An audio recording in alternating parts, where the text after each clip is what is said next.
Hello, good evening, and welcome to the end of the world. And well, I'm here with Travis, like always. Mhm. And And tonight we we are are, left behind. we are left behind indeed. Tonight we are finishing the Left Behind series, talking about evangelical sci-fi double feature. The the other the, part of Rocky of Horror that Rocky- they didn't talk about. the horror part. Yeah. This is what happens between the afternoon time, right? This is the afternoon programming.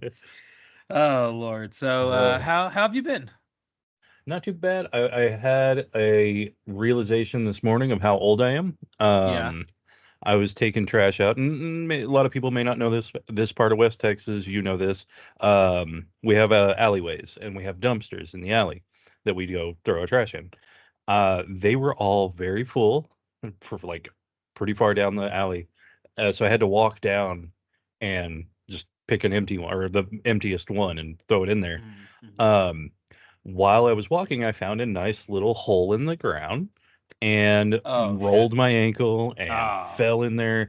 Now, like when I was younger, like maybe 10, 15, 20 years ago, only my ankle would hurt.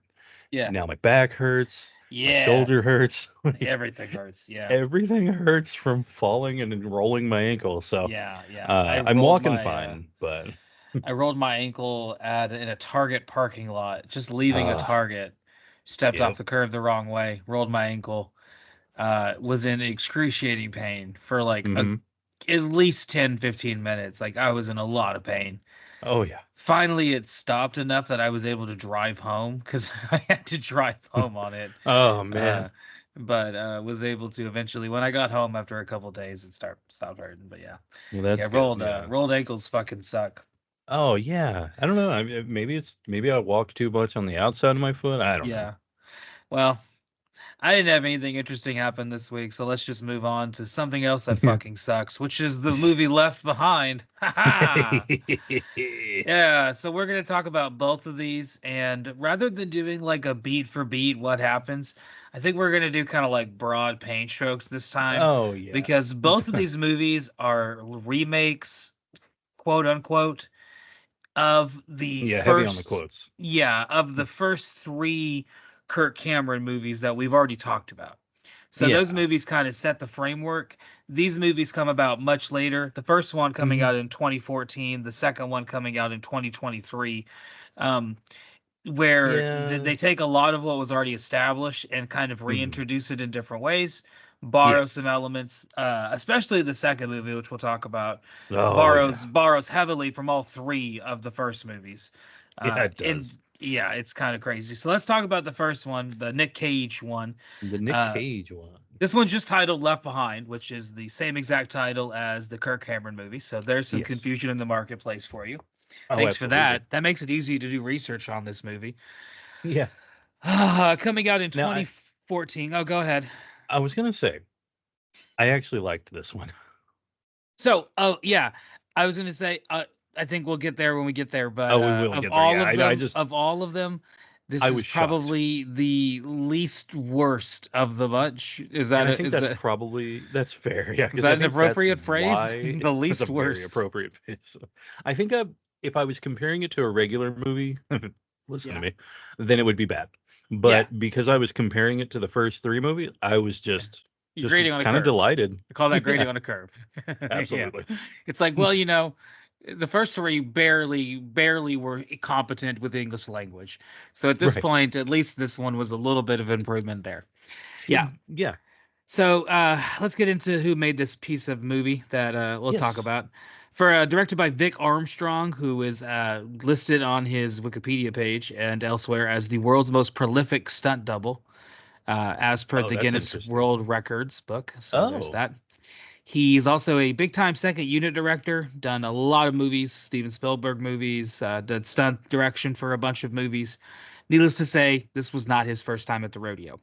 right. However, he's only directed three actual movies, Oh. and most of them are kind of, of the same genre of this, like kids, family Oh. movies, things of that sort. Nothing really worth talking about in any Mm, specific way. fair. Um, Writing.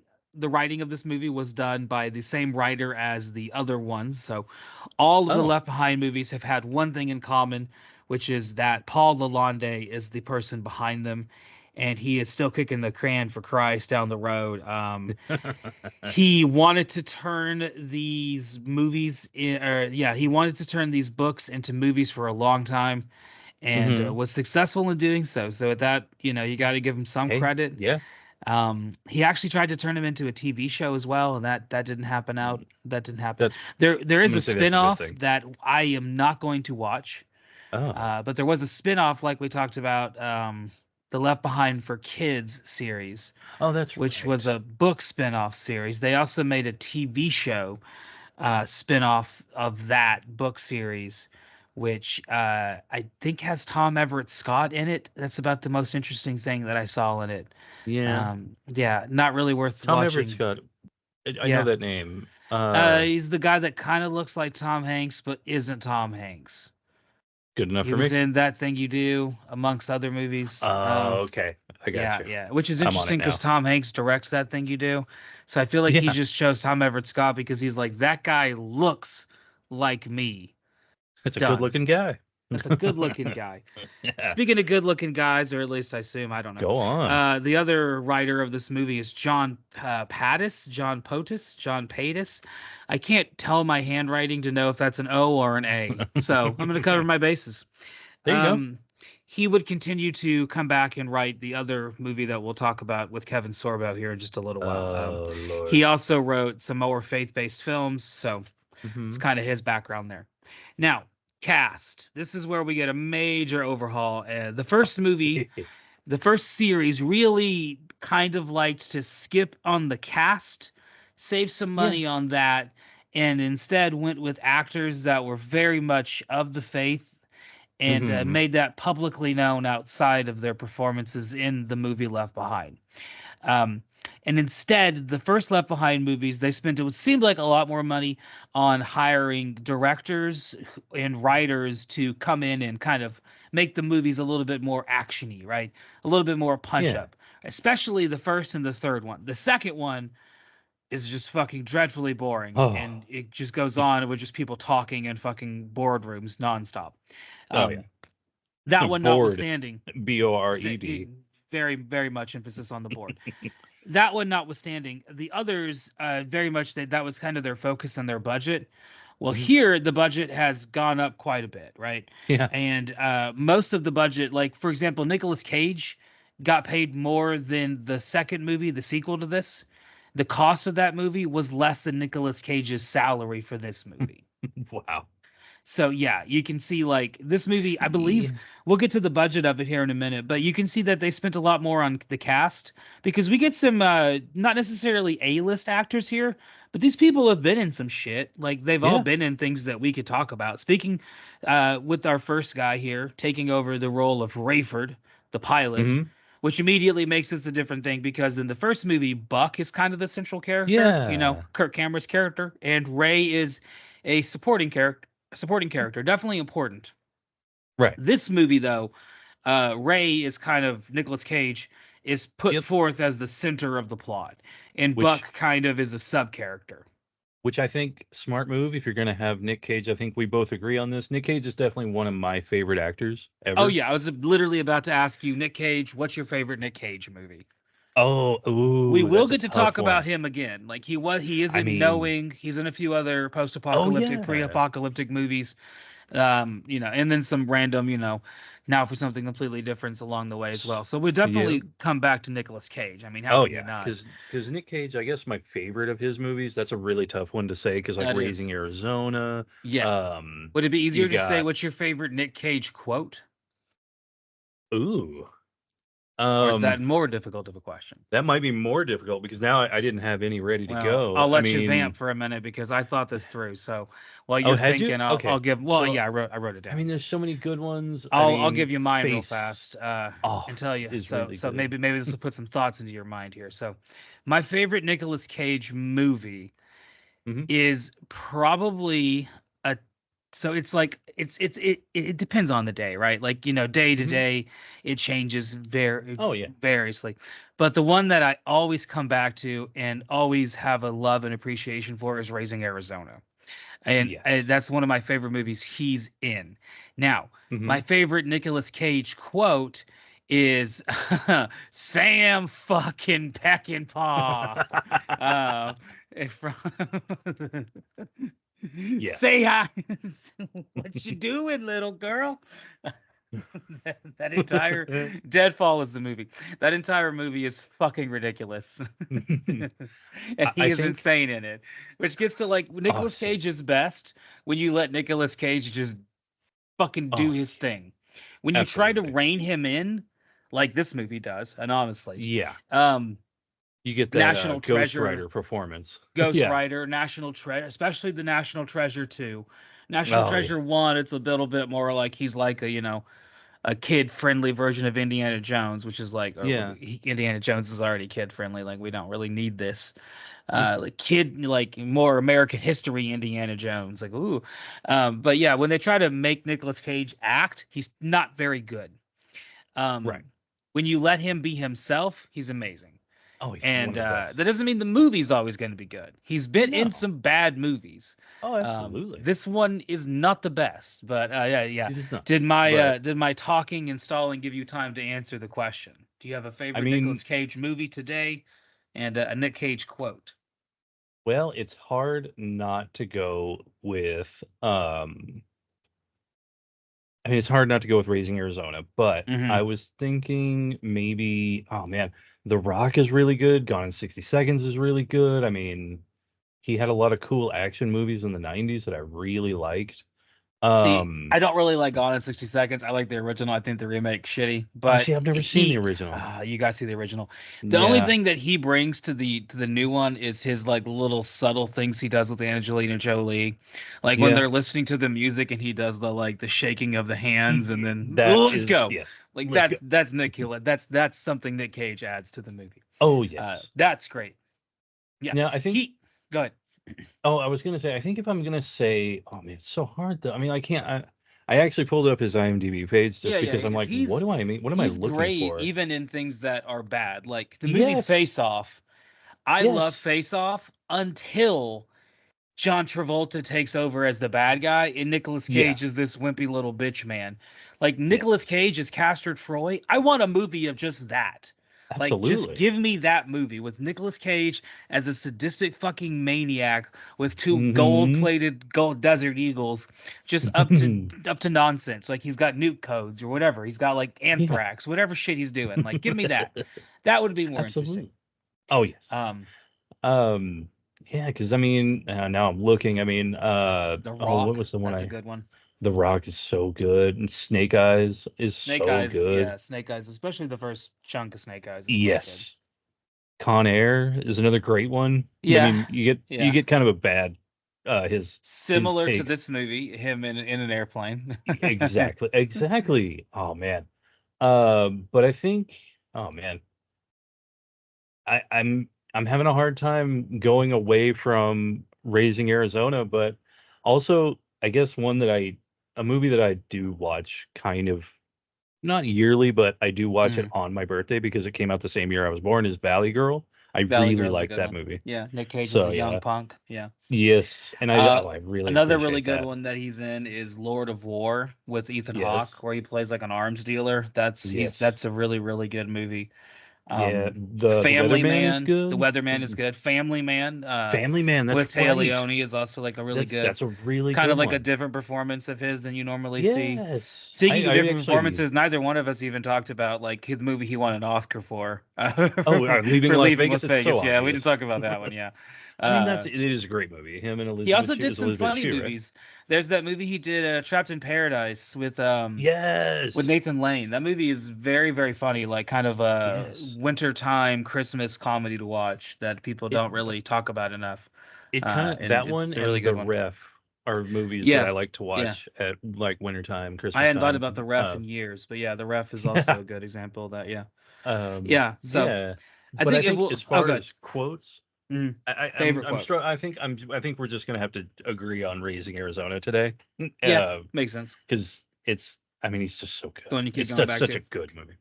Yeah. I love going back to that movie. And my favorite quotes, I'm gonna have a two that I'm sort of struggling with right now. But one Mm. is, "I'm a vampire," Yeah, a vampire's and kiss. of course, "How to get burned." How do you get burned? How do you get burned? Yeah, I Those love are the really Wicker sticking Man out. remake. Yeah, the Wicker Wicker Man Man is. remake is an example of him being great in a bad movie. And Oh, he doesn't save that and movie from being bad, but man, does he add to it. yeah, and my favorite scene of that movie, Wicker Man, of course, he doesn't talk. It's Yeah. him just coming up as in a bear suit. Yeah, yeah, yeah. And I'm honestly surprised you didn't remember the one that I think the last Nicolas Cage movie we really watched together was Bad Lieutenant Port of Call, New Orleans. oh yeah, That there movie was is one very, very good. that With the he said he something keeps about seeing the an lizard iguana. on his Yeah, desk. he keeps Yeah, seeing an the iguana on the iguana. desk. Yeah. Yes. Was someone like he said mentioned something about the iguana, and Val Kilmer is also inexplicably in that movie. Yeah. Yeah, that's a good one. That is not I would say not a lot of people know about it, but it's directed by fucking like Werner Herzog. So like it's like a very, Yeah. very well known movie. But Oh, yeah, absolutely. Bad But Lieutenant yeah, Port so of it Call, New was Orleans is it's a good this movie. one was a treat to watch just for Nick Cage mostly. It is, which is kind of why I decided to do these movies this month was all building up to. I mean, like obviously we got to watch the Kirk Cameron movies, but the real treat at the end of the shit rainbow was at least we had Nicolas Cage waiting for us, right? And Absolutely. I was hoping to God this was an unhinged Nicolas Cage performance and that he was just like playing like an over the top adulterous pilot who was like slapping women's Yeah. asses and being like very much like that. Unfortunately, that does not happen. Oh yeah, Instead, no, we he's get really. he reels it in hard time, like Oh hardcore, yeah, no, hardcore. it's. So you might be asking the obvious question: how much tax debt was Nicolas Cage in order to be in this movie? But that's actually apparently not why he's here. Oh. Apparently, the reason he's here is one of his brothers is a pastor, and Oh. his brother really likes the Left Behind book series and he thought Nicolas Cage should be a part of this. And I think the Hmm. producers got in touch with the brother. The brother got in touch with Nick Cage. Hey, the price is right, baby. And Yeah. Nick Cage is going to be in your evangelical action Christmas Christian movie. I Yeah. say it's Christmas, but it's not. But I guess it's God related, so you could throw it on at You Christmas could time. kind of. I mean, let's. Yeah. You could throw it on at that time of year just to So really freak out the family. yeah, exactly. Let's watch Left Behind. Like everyone's gonna be like, "Whoa, Oh, okay." okay. A little Eh, heavy this year. All a little right. heavy. Speaking about little heavy this year, let's talk about who else Hey. is in this movie. Yeah. Playing Buck, who is here, and once again, he likes to fuck. Played here by Definitely. Chad Michael Murray, Yes. playing Buck here, who's been And in a this lot buck of. definitely likes to fuck. Well, yeah, he does. He's been in a lot of forgettable things, and some okay stuff. Like he was in Yeah. Fruitville Station. That movie's good. He's in Speaking Mean of, Girls.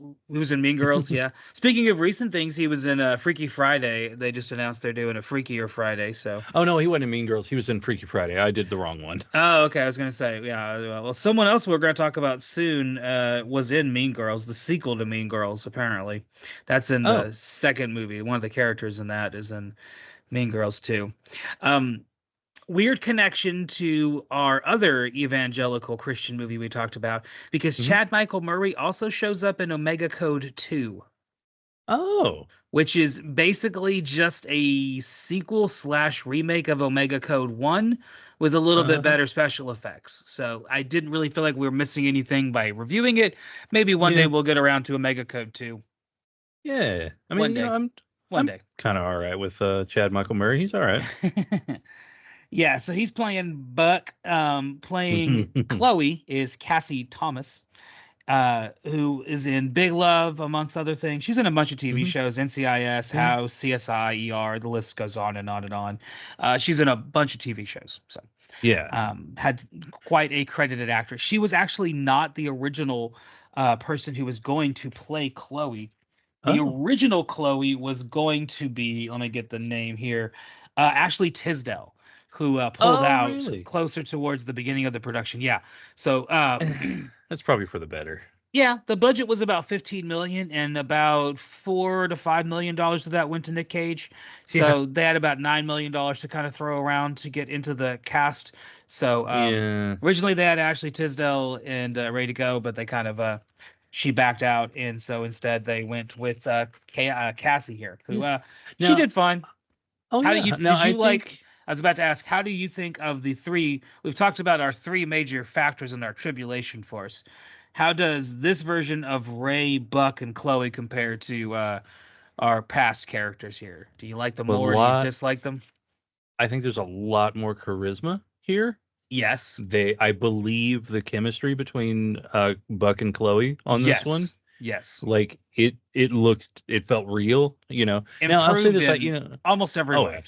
absolutely. Oh yeah, absolutely. These three, you know, leagues beyond what we had in Yeah. the original. Oh yeah. And Yeah. God, I yes. will say, like with the Ashley Tisdale thing, I could see her being really good at it, but I Yeah. feel like it'd be a little distracting because it's like, hey, it's Yeah. that chick from the Disney stuff, Yeah. you know. Well, speaking of, we get a couple other random cameos in here because Lolo Jones, the Olympian, shows up as a cameo. Jordan Sparks has a cameo from Oh, American Idol. So yeah, there's a bunch of random cameos. it's yeah. Speaking of a kind of a random cameo, Nick Cage's second, I guess the second kind of biggest co-star you would say in this movie is his wife, who is played here by Leah Thompson, who they share no screen time at all together. Oh wow. Yeah. Oh In wow. spite of them being married in the movie. Yeah. You know that I feel like that could, I don't know, that kind of lends to their, growing apart thing, you know. Yeah, yeah, yeah. So So where to start with her? She's been in a shitload of things. Jaws oh 3D, Red Dawn, All the Right Moves, all of the Back to the Futures. Her yes. career was kind of on this ascension, and then she did this thing called Howard the Duck, and Oh no. that kind of didn't really kind of work out after that.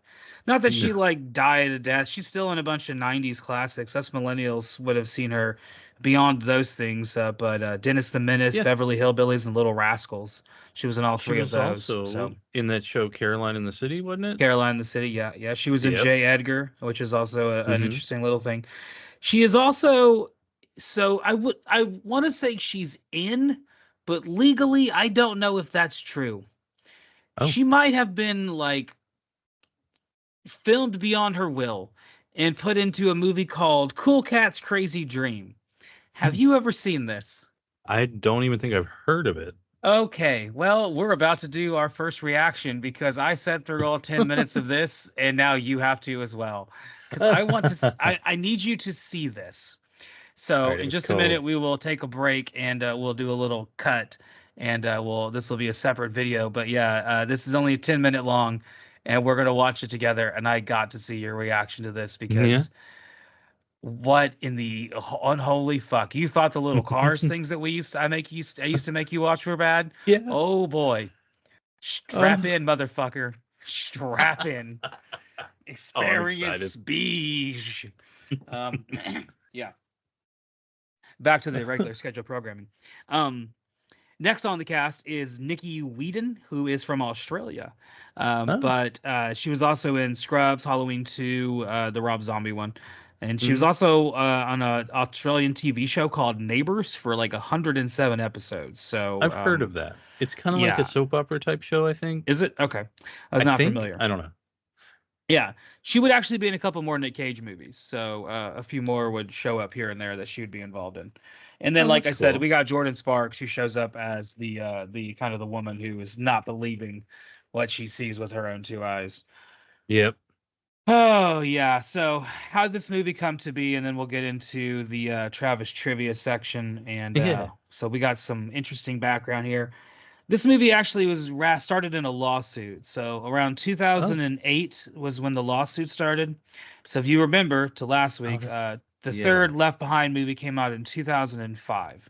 And then 3 years later, they probably realized this movie didn't make a lot of fucking money. Mhm. And so they were not really happy with their product. And so the writers of the novels then began to sue the creators of the book. I mean, creators of the film. My apologies. Mhm. This lawsuit went around for about 2 years. 2010 or so, the lawsuit was settled. and that kind of gave us the green light to start making this movie. So a couple years later, Mm. we started getting it made. Came in with a budget of 15 million. Like I said, of that 15 million, at least 3 to 4 million of it on the low end, Mhm. was Nicolas Cage's salary. Um, it made $27 million Oh, and $5 million in DVD and Blu-ray sales.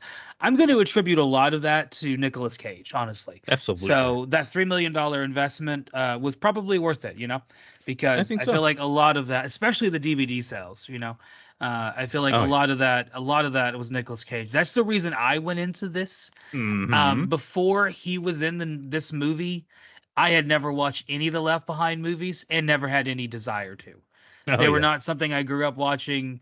No one in my family watched them. Like my parents got into religion, but my parents got into the Passion of the Christ.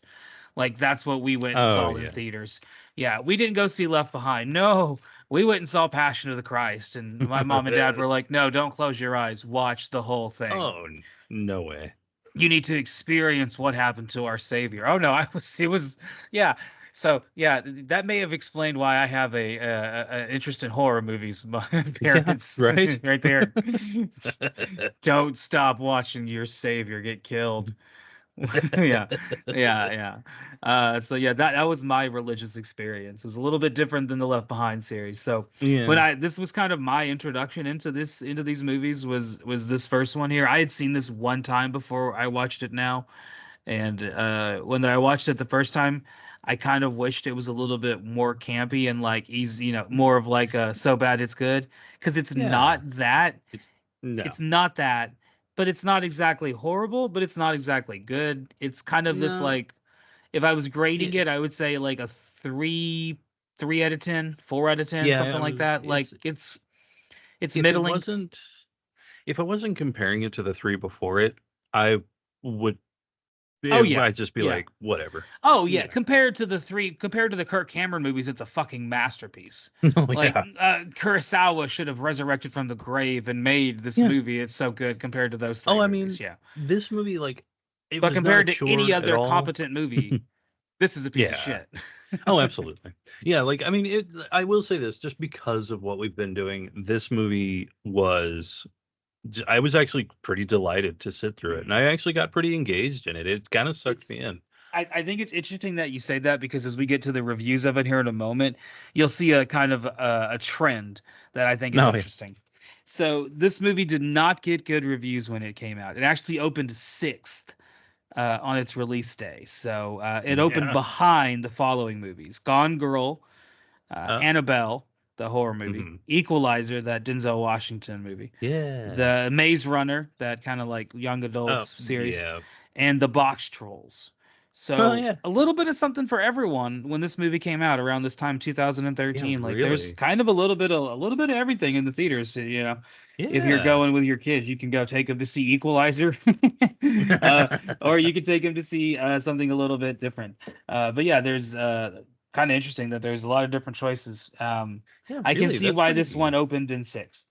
Yeah, I was gonna say that's a hell of a I can lineup. see why. Yeah, yeah. That's quite a little bit of a lineup there. Sorry, I'm So flipping through my yeah. notes to see what No, no, you're good. movies were. I had it written down in a separate section, because this part I had to actually write down, because I did not Oh yeah. remember what movies came out in 2014. The writers of the movie loved it. They thought this was the best representation of the book they had ever seen. Um, The evangelicals hated it. Oh, It I got could a see that. lot of negative press in evangelical circles, mostly for its presentation of most of the Christian faith-based people in the movie are kind of presented as being a little bit crazy. And they Imagine. didn't imagine that. They didn't really appreciate that side of it, that it seemed like you took too much Hollywood and put it into this movie, right? We No, went too Lord, that was the thing Hollywood. I liked that about it. Yes. Like I said, yeah, it was nominated for several Razzies, three of them, in fact, Really? three different categories. Yes, and I didn't think it was that bad. in each category it was nominated, it actually lost to a Kirk Cameron movie. So that's kind of funny. Yeah, Oh, it was nominated that's a for best. It was nominated for worst picture. And the Uh-huh. movies it was nominated alongside were Searching for Christmas. That was the one, or sorry, Saving Uh, Christmas. That was the Saving Kirk Christmas. Cameron. Oh, I That actually was the know Kirk that movie Cameron movie. too. Yeah, yeah, yeah. The Transformers movie that had come out around this time. That one was Oh, nominated. Teenage Mutant Ninja Turtles, the remake. That one had just come out. yeah. The Michael Bay kind of thing that he did. Oh, The yeah. No, Legend of Hercules came out around this time, so that was nominated. yeah.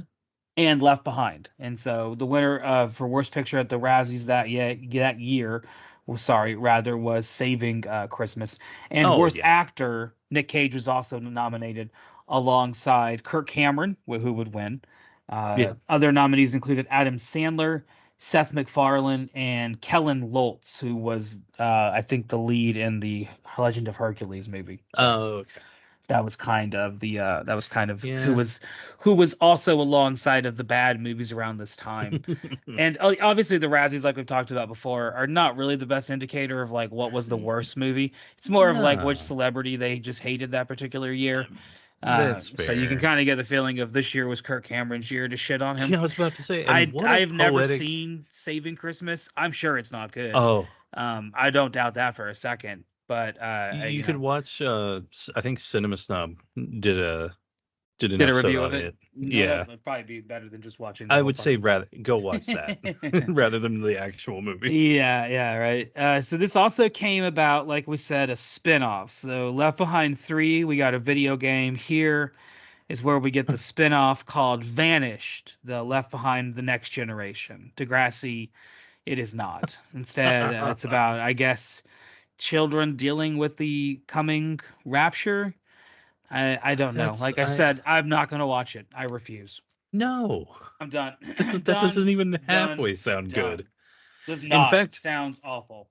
if ever we want to talk about any kind of like I don't know series or anything that specifically I'm talking about a series Yeah. of kids dealing with an apocalypse, The Tribe that came out of New Zealand in like the 2000 Yeah. area, like That's where your money's at. that's oh let me tell you It's all that about the is worth base. it. About the base, no trouble. Now that it is a little soap opera-y because it's like Hmm. 5 seasons and like 50 episodes per season. So It's fine. You'll be able to shake it off. I mean, yeah, nice. Well, my anaconda don't want none if you don't got buns, hun. Hey, let's talk about the Travis trivia section coming back to Yeah, October 3rd of 2014. that was. Top 5 songs in the country. I've dropped 3 hints now in just the last couple seconds. So, uh, you know all but maybe the number one song in the country. You know the artist. You may not know the songs, but you'll know the artist.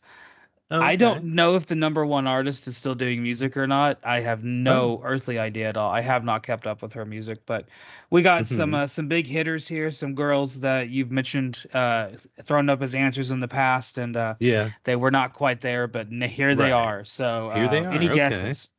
Well, based on your hints that I only caught at two of because I Yeah, was, that's about the best I can do paying attention wise. that's fine. Or at least catching things.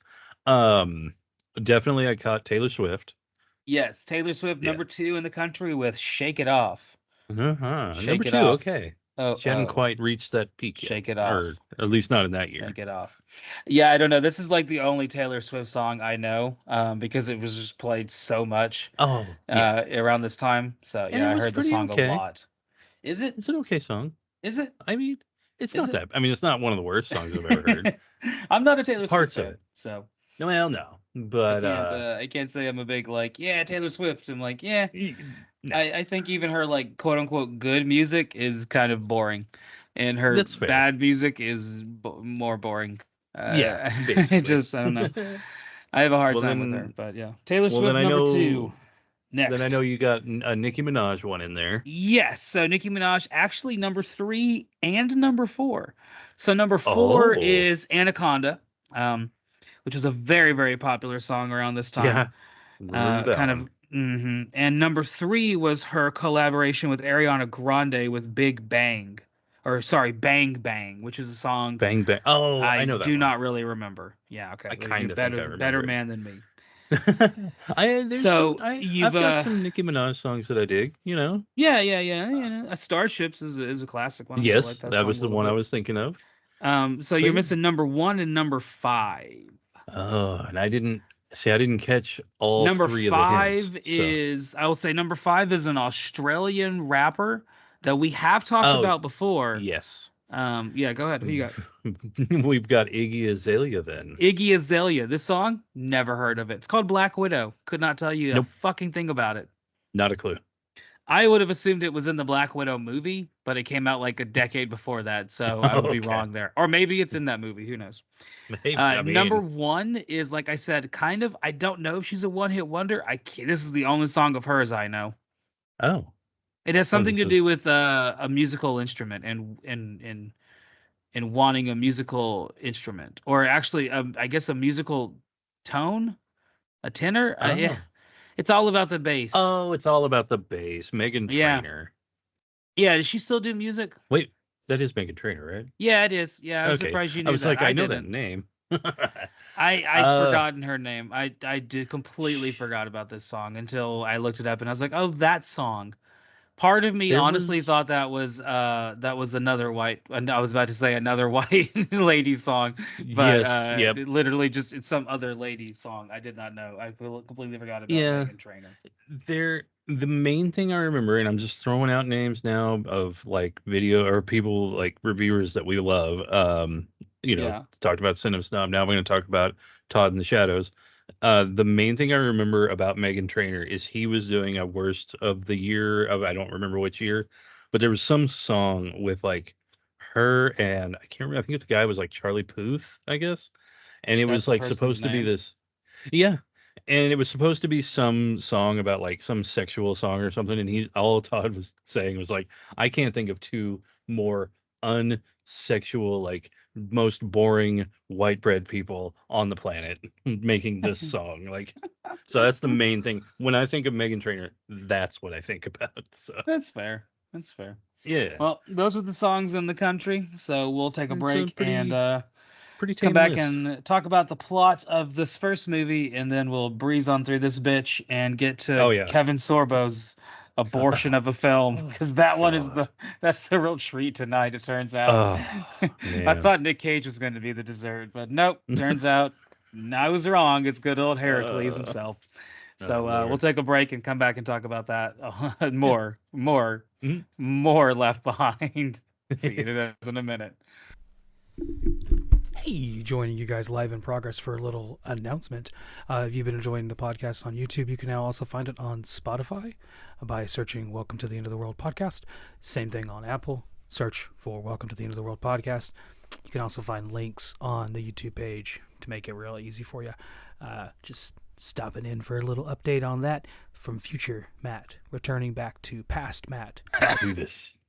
Hello, y'all. Welcome on back Mhm. to the show. Let's talk about Left Behind, the remake. So, Yeah. movies start kind of differently, but also kind of a similar way. Yeah. How we meet our cast is a little different, though, right? Yeah. Previously, in the first one, we meet Buck doing like a news report about this guy growing crops in the Oh, middle of the East, right? And all that. how did I forget about Here, that? yeah, right. Here, everyone kind of meets at the airport. It's pretty much kind of how Yeah. this is working out because Chloe is in town because she flew in from college to be with her parents. So immediately we answer the question of how old Chloe is, which is Yeah. good because in the first couple movies we do not. No, it is not It's clear. kind of left as like a little bit of ambiguous thing there. Is she 18? Is she 19? We're not really sure. Yeah. This one we kind of get that clarified right away. And we Hmm. also meet Chad Michael Murray's Buck. So Yep. kind of Which he comes, sticks with yeah, Cameron. he does. Which is kind of interesting that they kind of Cameron Williams. Yeah. Yeah. I thought it was cute. Yeah. So he shows up here as Buck, and he's immediately accosted by her, like kind of like a religious Bible thumper, Yes. for almost nothing. Like he's not really doing He's doing anything. He's nothing. just kind of walking around the airport, minding his own business. And I can see this being kind of upsetting to like Yeah, the the evangelicals were not happy about the depiction of Christians in this movie. They thought that Christians were depicted, especially evangelical Christians, that were depicted as being kind of like Looney Tunes. And and I can see they kind it's of are.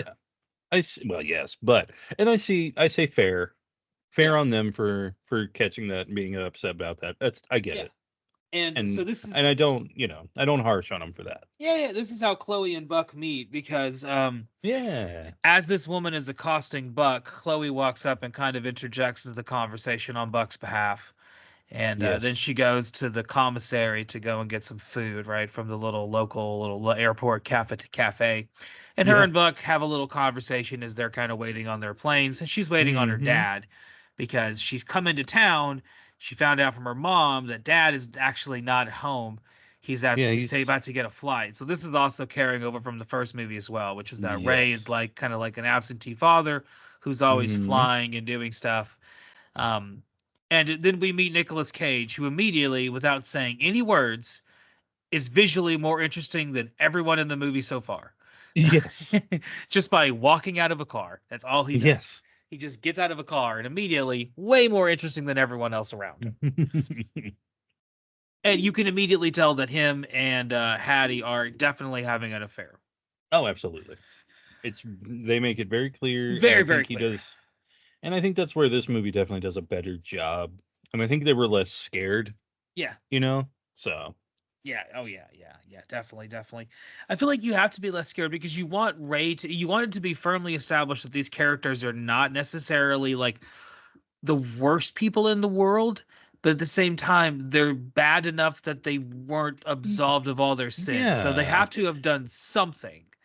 And it So also we makes make sense. Ray an adulterer, but he's not like horrible about it, right? No, I mean He's he's not still good to overt his about it. kids, Yeah. you know. Um and so he's not horrible, but he's definitely, definitely an adulterer, that kind of thing. Yeah. He's definitely immoral.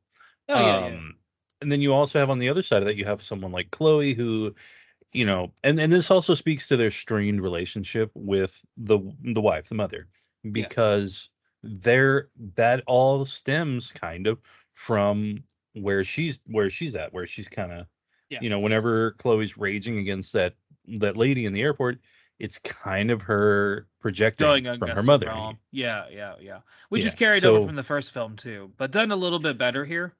it's The definitely other done thing better that's here. done a It's lot better here is the Chloe and Buck relationship and how it develops. oh, In the much first better. one, they barely interact, and then I Yeah. think the second or third time they have screen time is when they're kissing.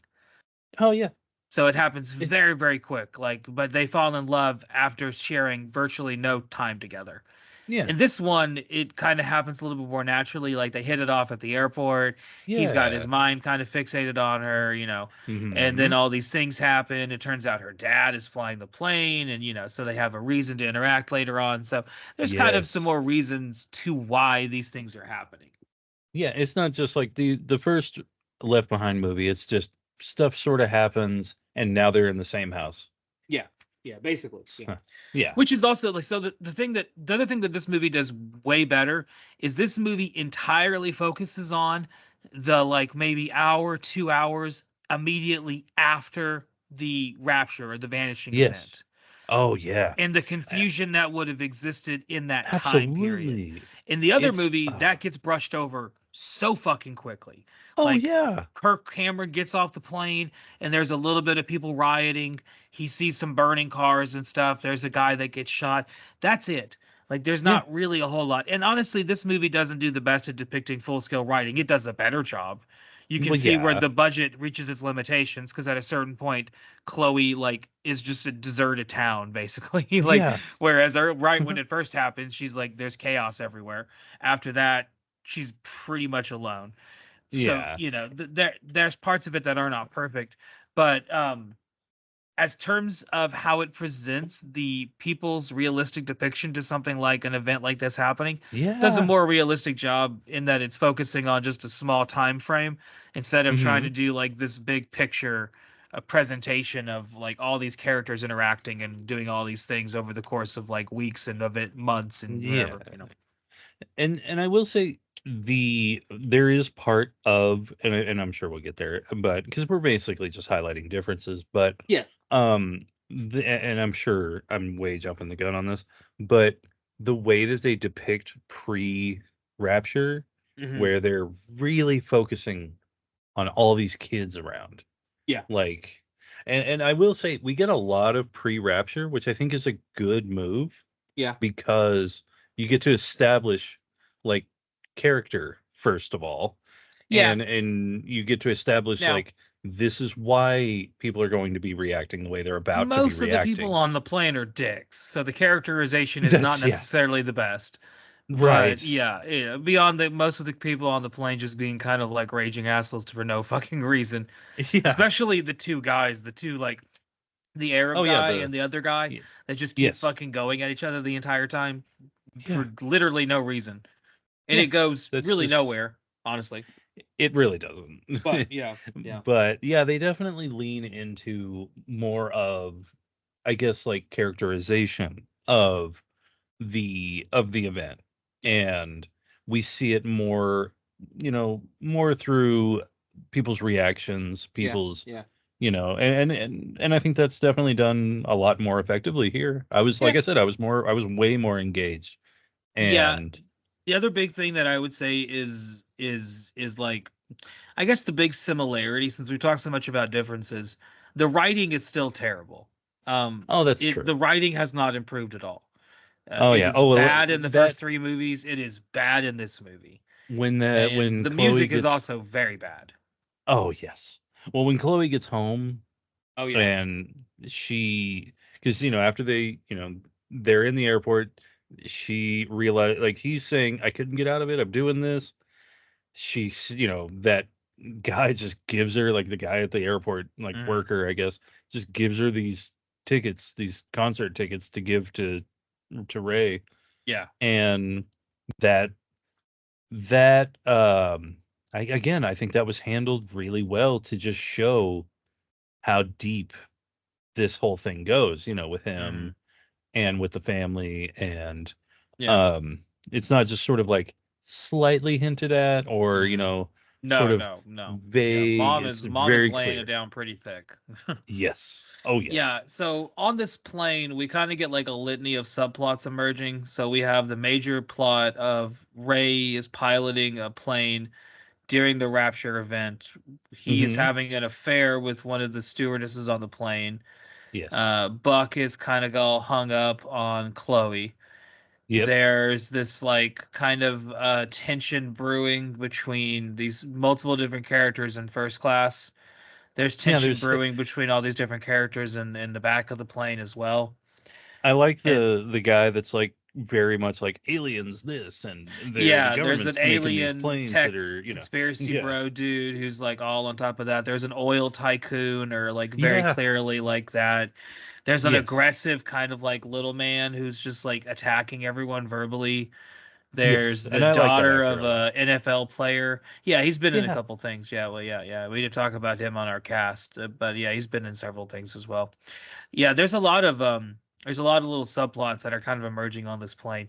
Now, I really Yeah. wish that they like in better writing, I think they could have been handled a little bit better. Yeah. And maybe like all these people learn a lesson some capacity. We don't really see that. Most of them We just kind definitely of don't. fuck off towards the end of the movie, Basically. because the writers don't know what to do with these subplots, Oh right? yeah, So no, it's just like, oh, let's just stop them. Like, okay, they just fall off.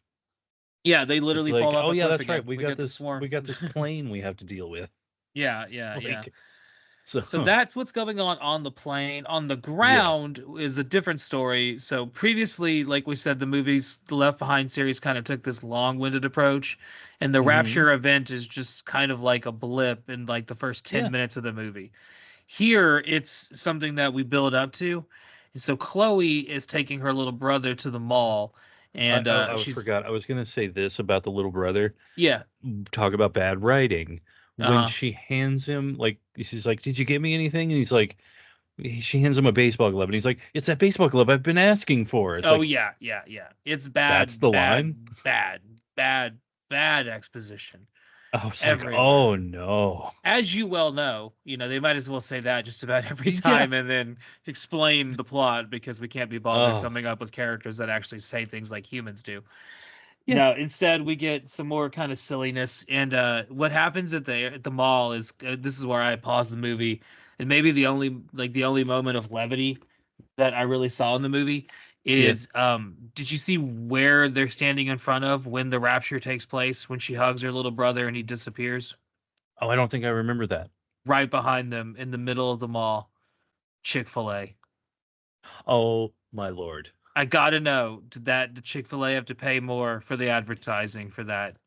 I Did they could see have them to going did they for it. have to be like, all right, we'll be in the movie, but we want to be center frame when the rapture happens. Like, it's very important to us that when We you see, associate death, you think chicken. yeah.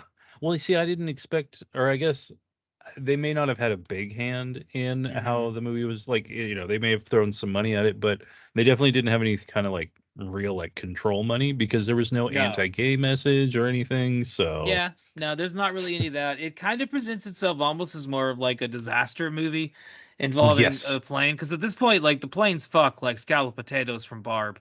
Like they're just fucked, bro. Like yeah, there's trailer park boys for you. Yeah, that just slips into my vocabulary That was sometimes.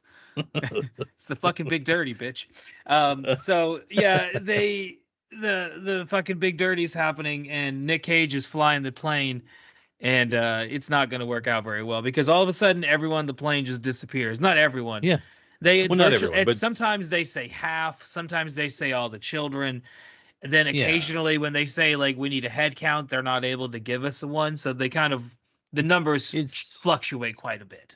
sometimes it seems like not that many people have left the plane Yeah, yeah. It or, seems like all the assholes we were focusing on beforehand are still here. Like the yeah. one good character, the little girl that we talked about, she seems Yeah. to be like the only one that's missing that anyone seems to notice. Like everybody Yeah. else is Well, and kind I of think not the best. one of the flight attendants, she's Hmm. gone. Yeah. Oh, The that's right. other pilot, The other captain's gone. Yeah, the other pilot's gone. yeah. And I will say I think they definitely handled the actual Rapture event Hmm. better. It's Yeah. much more dynamic. They actually showed it happening. They Yeah. actually have people give people the ability to react to it instead Like of it it. just being something that happens over there I was off gonna. off I was screen. gonna say, like in a way, this is kind of like a poorly acted at times, poorly written at times Twilight Zone episode, right? Oh yes, Because I'm with they that. don't know until the end what is going on and associate it with anything God at all. Now, God is Yeah, in the background, he's referenced throughout, obviously, because it is a yeah. Christian movie.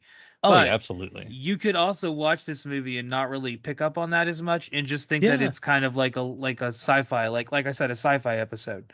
Because that's kind of what absolutely. it is. It's like all these people vanished on this plane. They're trying to figure out what supernatural event led to this. They don't know. The This like could you be the said, Langoliers.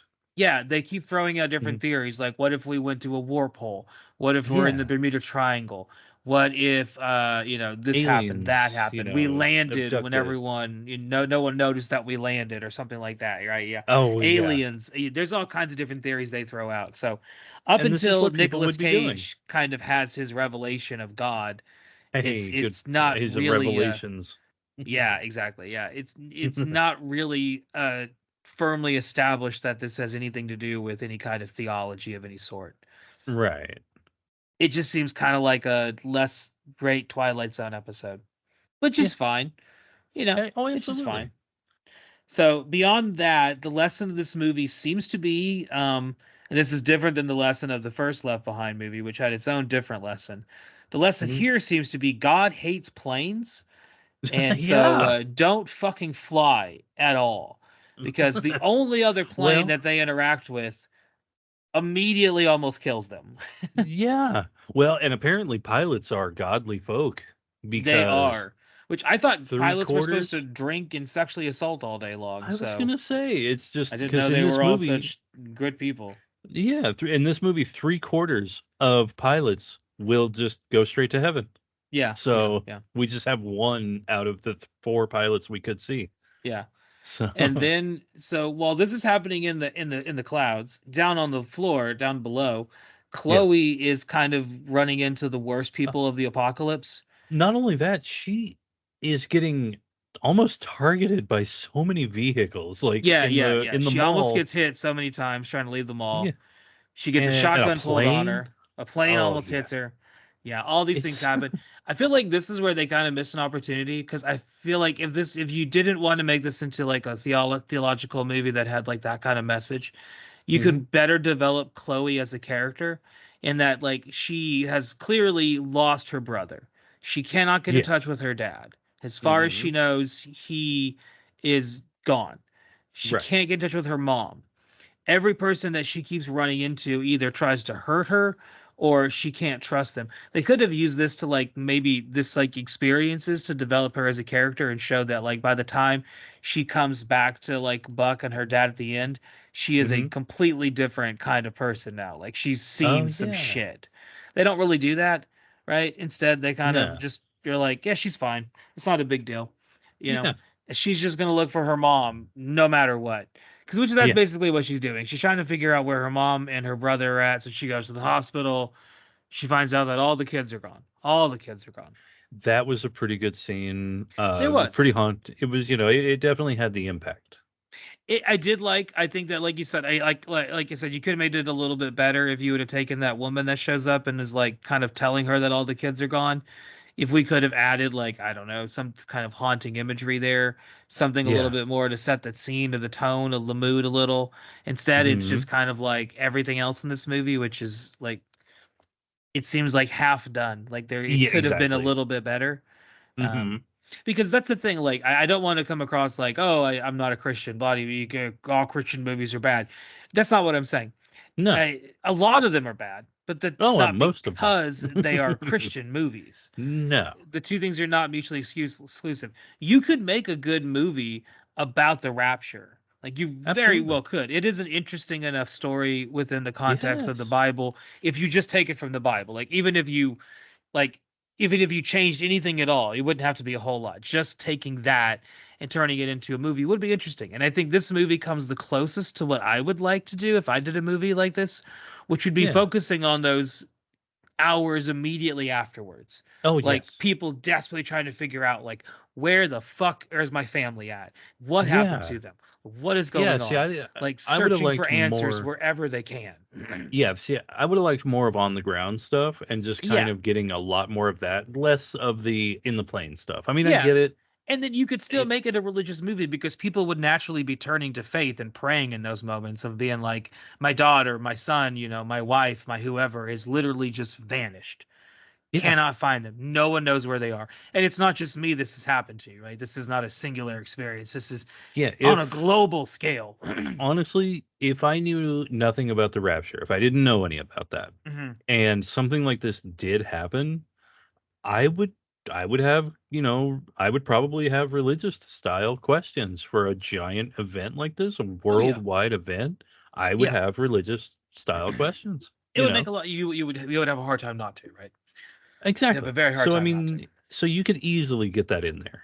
I Yeah. Yeah. mean, and it wouldn't be shoehorned. It'd be natural. Yeah. Yeah. So, And so, where does Chloe go for refuge? She goes to, well, our Bruce in this movie, who does not yes, make much of an input, honestly. In which all turns of the out Bruces, he's barely at all in this movie. yeah, so they don't really cast very hard on this one because this No, no, guy's no, no, no, no. Now, in the next movie, the Bruce oh, there is maybe in it too too much. much. Too much. Too I much. We'll get hate there in about 10 voiceover. minutes, probably. Oh, yeah. So Ray is on the plane trying to figure these things out, and he's realizing that because of the near crash they just got into, and because they weren't planning on flying for this long, they're Yeah. running out of fuel and going to have a real hard time landing. So he's Oh yeah. desperately trying to find a landing place, and Buck is assisting him with this because he has a GPS satellite phone because he's a That's journalist, right. don't you know? Yeah, yeah. Now, I will say, I think this movie does a better job of establishing these two characters Yeah, as more of a leadership role. yeah, I mean, you see Nick Cage or our Ray here. You see him definitely taking on a leadership role. He is yeah. He telling doesn't want people to, but he does. exactly. And he's like, we don't know what's going on. The Yeah, only thing we can do is get this plane landed. yeah, That is it. That's what we're doing. yeah. Everything else we'll figure it out. Everything else is And secondary. Like, I don't have any exactly. more information than you do. Like, I'm up here just like you, Yeah. right? So when I find out something, you'll find out something. Yep. And And he, that and he's he, holds true to that. Like, as soon as they find out what's going on, he kind of shares the information with people, yeah. and they kind of And come to he their own assumptions as well. Yeah, and he does a good job of kind of I think the thing that goes on with him and Hattie in this, Hmm. where they are, I mean, she is just straight up freaking out. Yeah, Totally makes sense. And he has to kind of, again, lead her up. He has to be yeah. like, She is the flight crew now. Like, there yeah, is no one like else. It's there's them. That's nobody it. else. Even the air marshal is left Yeah, by, or is has yeah. He's ascended, gone. Yeah. So, which that becomes a thing. Yeah, yeah, yeah. Because although, so the whole time this is going on in the background, all the little subplots involving the characters, they're kind of boiling over, culminating in some tension where Jordan Sparks' character is Yes. convinced that everyone on the plane has been set up by her ex-husband, the football player, who is, I think he's the football player. I'm I not sure think if he, that's I think that's the football. He's yeah, because it's her daughter, right? It The was a foot, yeah, money thing, so yeah. yeah, yeah, yeah. I think it's the football. Yeah. So she pulls a gun on them that she gets from the air marshal who has ascended and Yes. starts threatening to shoot everybody as she's accusing them all of being paid off, and they have to talk her out of this. And there's another character who shows up around the same time who is kind of Oh, yeah. like playing like a Lindsay Lohan type character, Yeah, she's like a going in there to celebrity who's going through rehab. She does yes. lines of coke in the bathroom at one point, Yeah, she's got which is track kind of marks. she has track marks, which I did not expect to see in a Christian movie. Not gonna lie, Yeah. I didn't think they were gonna throw that at us, um, Right? but they did. They did, Yep. and yeah. So we see some of that as well. And she's the one who tells Jordan Sparks' character that like, no, this is in the Bible, and starts kind of Mhm. laying out the theology part of it. And most of the other audience members, most of the other people in the Yeah. audience of the plane kind of don't really know how to take this as they Yeah. kind of peel back from this event after they were almost just shot at in the middle of a plane thousands of feet in Yeah. the air. So yeah, uh, interesting that they do that. And We don't get anything else like tension like that ever again. no. Like that's Well, pretty much kinda. it. Well, yeah, We yeah, a do get little a bit, little yeah. between the Arab man and the Yeah, the and airman and the other guy. Yeah, yeah, yeah. They, they yeah, they they definitely have some tension as well. But they do. It yeah. doesn't really go too far, It doesn't. but Yeah, like I said, like this is about as far as it goes. Is yeah. this, and so they're building the stakes, but they don't really develop them naturally. It's just kind of like we have like one big development. It's like, all right, let's focus on Nicolas Cage now, and the Yeah, stakes are more basically. like the plane's running out of fuel, like we're all gonna crash and die, kind of a situation. Yeah, So it's really that's when it really just becomes a, kind of like an air, and just like a plane yeah, disaster movie. it becomes kind of like another airplane movie, honestly. Like where Yeah. we're just like on an airplane that's headed for a disaster, and Nicolas Cage is trying his best to drive this motherfucker without anyone dying. Yep. Speaking of people dying, Chloe, after visiting Bruce at the church, has kind of Mhm. realized or come to some realization that her she's never going to see her brother. She's never going to see her mother. She Mhm. hears a voice recording of her dad during the plane crash, the near crash that Oh, he yes. experiences, and so she makes an inference that her dad is also dead. And so Yes. Chloe goes and climbs a bridge and intends to kill herself, Yeah. and gets real close to doing so. Like we Yes. until Buck is able to get through with a phone call to her, and Yes. she kind of has a moment of awakening and within the God's eyes, but also hears that her dad, before the phone call is missed, dropped that they need a place to land because Yes. they've been able to get in contact with the station and have determined that like this is happening all over the globe. Mhm. First off, second off, they have nowhere nearby they can land at, Yeah. No. and third, they are almost out of gas, and so Yes. they're gonna crash soon. So yeah, all those things are kind of adding the Yeah. stakes of the movie as we kind of build and build and build. And Chloe ends up not killing herself, so there's that. No. That's Yeah, good. yeah, yeah, a work of God indeed. And instead, she decides to take a car that she's able to randomly find, and Yeah. Well, gets yeah. after a couple different tries, takes her three, but she's able to finally get a truck. and she's able to clear a path for Nick and Buck, so that eventually they're going to be able to land the plane. Yes, and this part, this is where you get some of that like full on action disaster movie. Oh yeah, It's yeah, and it's it's got bad it's CGI. It has bad CGI. oh It does yeah, have that. it does. We also get some like kind of silly comedy that happens occasionally throughout the ending part of the Y- movie more, Yeah, which kind of stands out as being like a weird thing. Like, did they have more comedy that they got left on the editing room floor? yeah, And these are just really. the little tiny things they left behind because it kind of stands out as being Hey, like Left Behind. unneeded. Kind of stands out as being a little unneeded. So yeah, and then the plane lands, and they're able to pull out the little emergency rescue little Yes. slide, which honestly looks fun. You Oh, know, honestly. if I'm ever in a plane crash, I'm getting on that fucking slide, Oh, hell yeah. and I'm having some fun. Get me the fuck off of it. Yeah, really. I challenge you. And this is also Nick is able to at this point realize that this is the rapture. He has Yes. realized this beforehand. And this kind of comes up in the second movie because the second movie that we'll talk about Oh, in just a minute is a direct continuation of this, but it kind of forgets at times things oh from the first God. movie.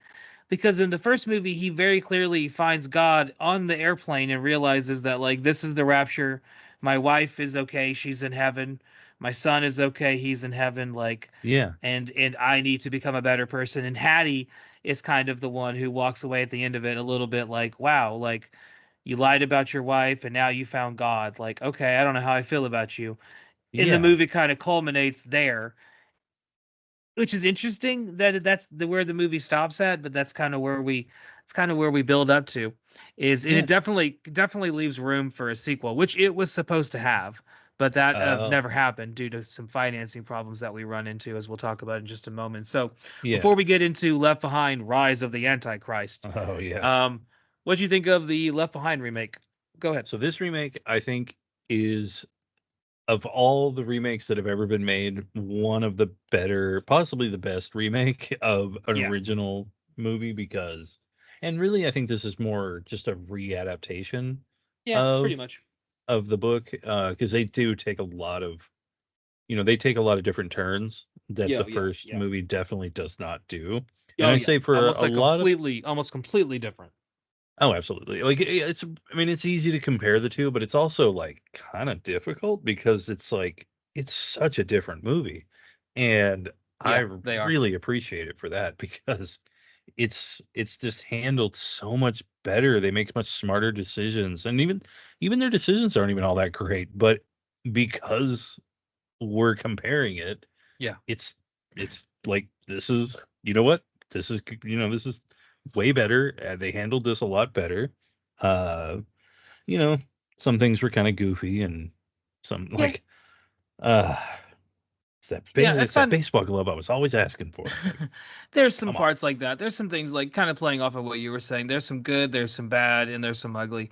The good Yeah. is that the presentation of the rapture is a little bit more natural and better Hmm. developed as it pertains to not necessarily pushing an evangelical message, but Mm. telling a thoughtful story.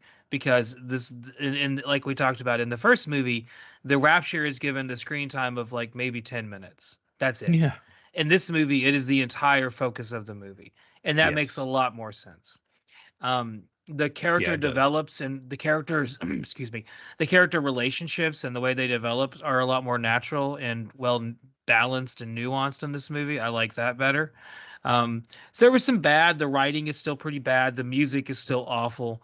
Oh yeah. Nick Cage is really restrained. So if you want to see Nick Cage loose in an evangelical movie, this is not the one. He is No. not crazy Nick Cage here. He's very restrained Nick Cage here for a paycheck, doing the best he has with what he has, right? And I feel like of all of the Left Behind movies, grading on a curve, I would say Hmm. the first one, atrocious. The second one, Yeah. somehow worse. The third Yeah. one, entertainingly bad. Like World at It's War is so good it's bad. I will say oh of yeah. that one. This one, 100%. the first one of the four that I would say is not bad. It's not good. It's okay. It's It's okay. it's their attempt at kind of going Hollywood, so to say, right? Yeah. And it kind of worked out for them. Like I said, they made $27 million against a $15 million budget with some more money on DVD and Blu-ray sales, not enough to really like claim that people want a sequel or anything like Right. that. It obviously, if it probably would have made a lot more money if more evangelicals would have gotten on board with it. But I feel like they went away from that audience with this one, and I feel that kind of probably cost them in the long run because they didn't have Yeah. that fervent support that you got with the first three. Like if you look up Yeah. reviews of the first three movies, you will see countless people commenting on how good they are.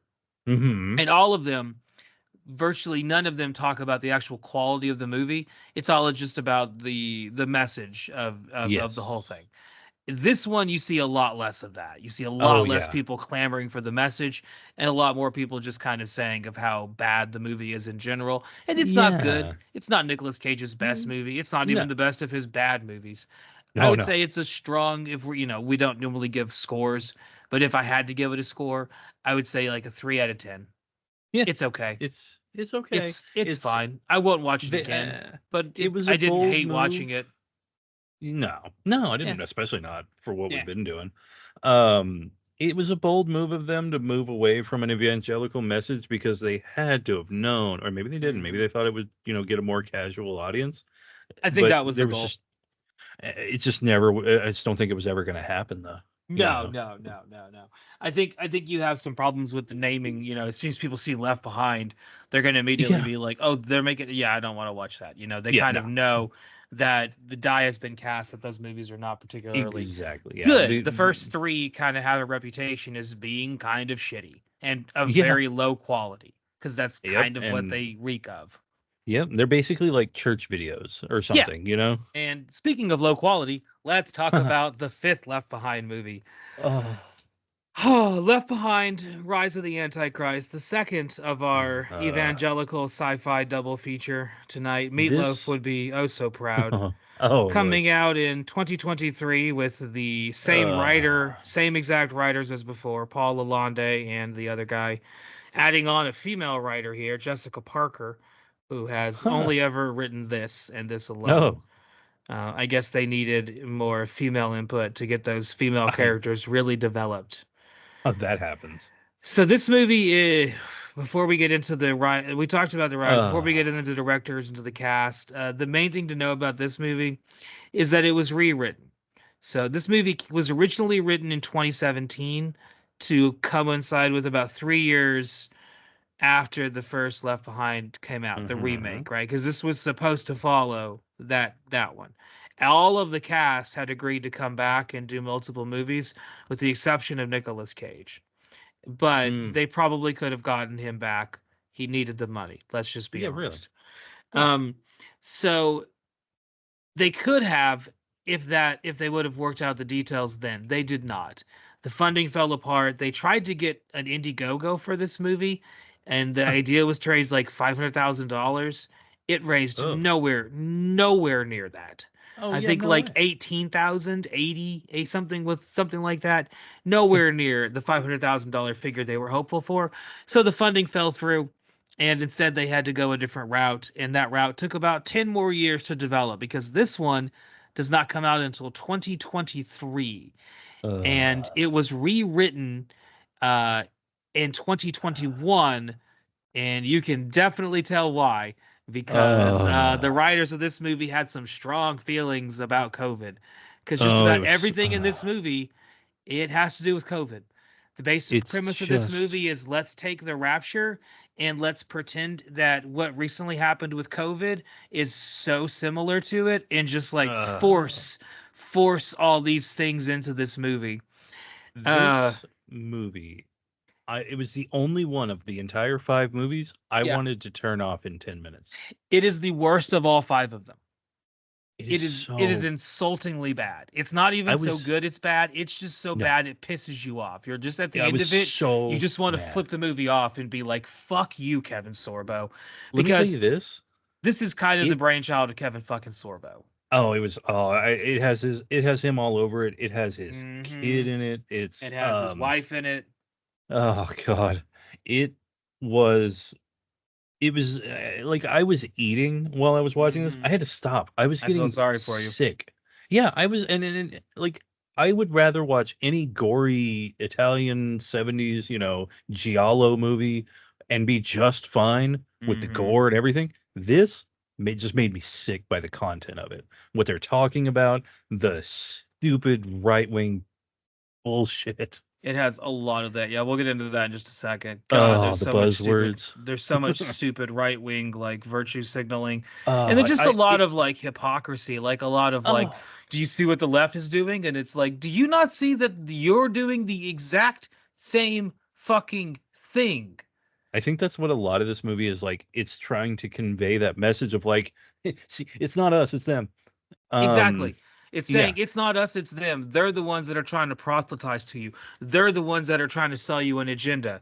Ignore and the fact that I am doing the exact same thing to you yes, currently. Hopefully, you were too dumb to realize that. Oh, wait, you're not? yeah, Shit, my plan didn't work. Fuck. yeah.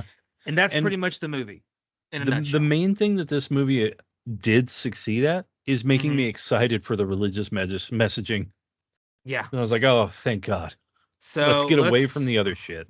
yeah, let's get in. Speaking of getting away from, let's get Yeah. into the director and star of this fucking Oh, abortion of a movie. Should have been an abortion of a movie. disappointed. Stillborn of a movie. Kevin fucking Sorbo. So most of millennials of our ilk grew up with him was Hercules or Yes. Andromeda, depending on which of those shows you watched growing up. Hmm. I did not really grow up really watching Hercules or No. Xena all that much. I mean, I watched them. I definitely watched them.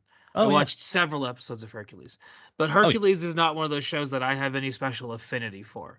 It's not a show that I look back on with like, ah, yeah, I loved Hercules. That was a show I watched every week. No, I caught it when I caught it. I missed it when I Yeah. missed it. I didn't feel bad when I missed it. It wasn't a show where I was like, oh, I missed that, anything like that. It's fine. I know a lot of people really, really like it. For some people, it's like a defining show of their childhood. For It me, was pretty close. it was not. Oh, go ahead. Yeah. So your Kevin Oh, I was gonna Sorbo say experience. it's my Kevin Scorbo experience. I loved watching Hercules and Xena. I like those style of shows because it was filmed in New Zealand. I have a real weird connection to New Zealand. Like I love New Zealand. Yeah. Um, I love the everything that comes out of it. That one, the Tribe show. Mm-hmm. Uh, Taika Waititi, Rhys Mm-hmm. Darby, Mm-hmm. the Flight of the Concords. Like I love all of that stuff, and Yeah. and even other stuff. I mean, I'm only naming the most well-known things, but like I just love New Zealand. So, and I think a lot of this had something to do with it because I was like, I love the landscapes. I love like the locations that they were at. I love all of it. I Yeah. just love the look of it. And it was all New Zealand. So, All New um, Zealand. yeah. And of course, Um. and I think Lucy Lawless, of course, she's from New Zealand. So Yeah. there's that, so I love in Lucy knowing that, Lawless. Like I oh, love a lot of Lucy absolutely. Lawless stuff.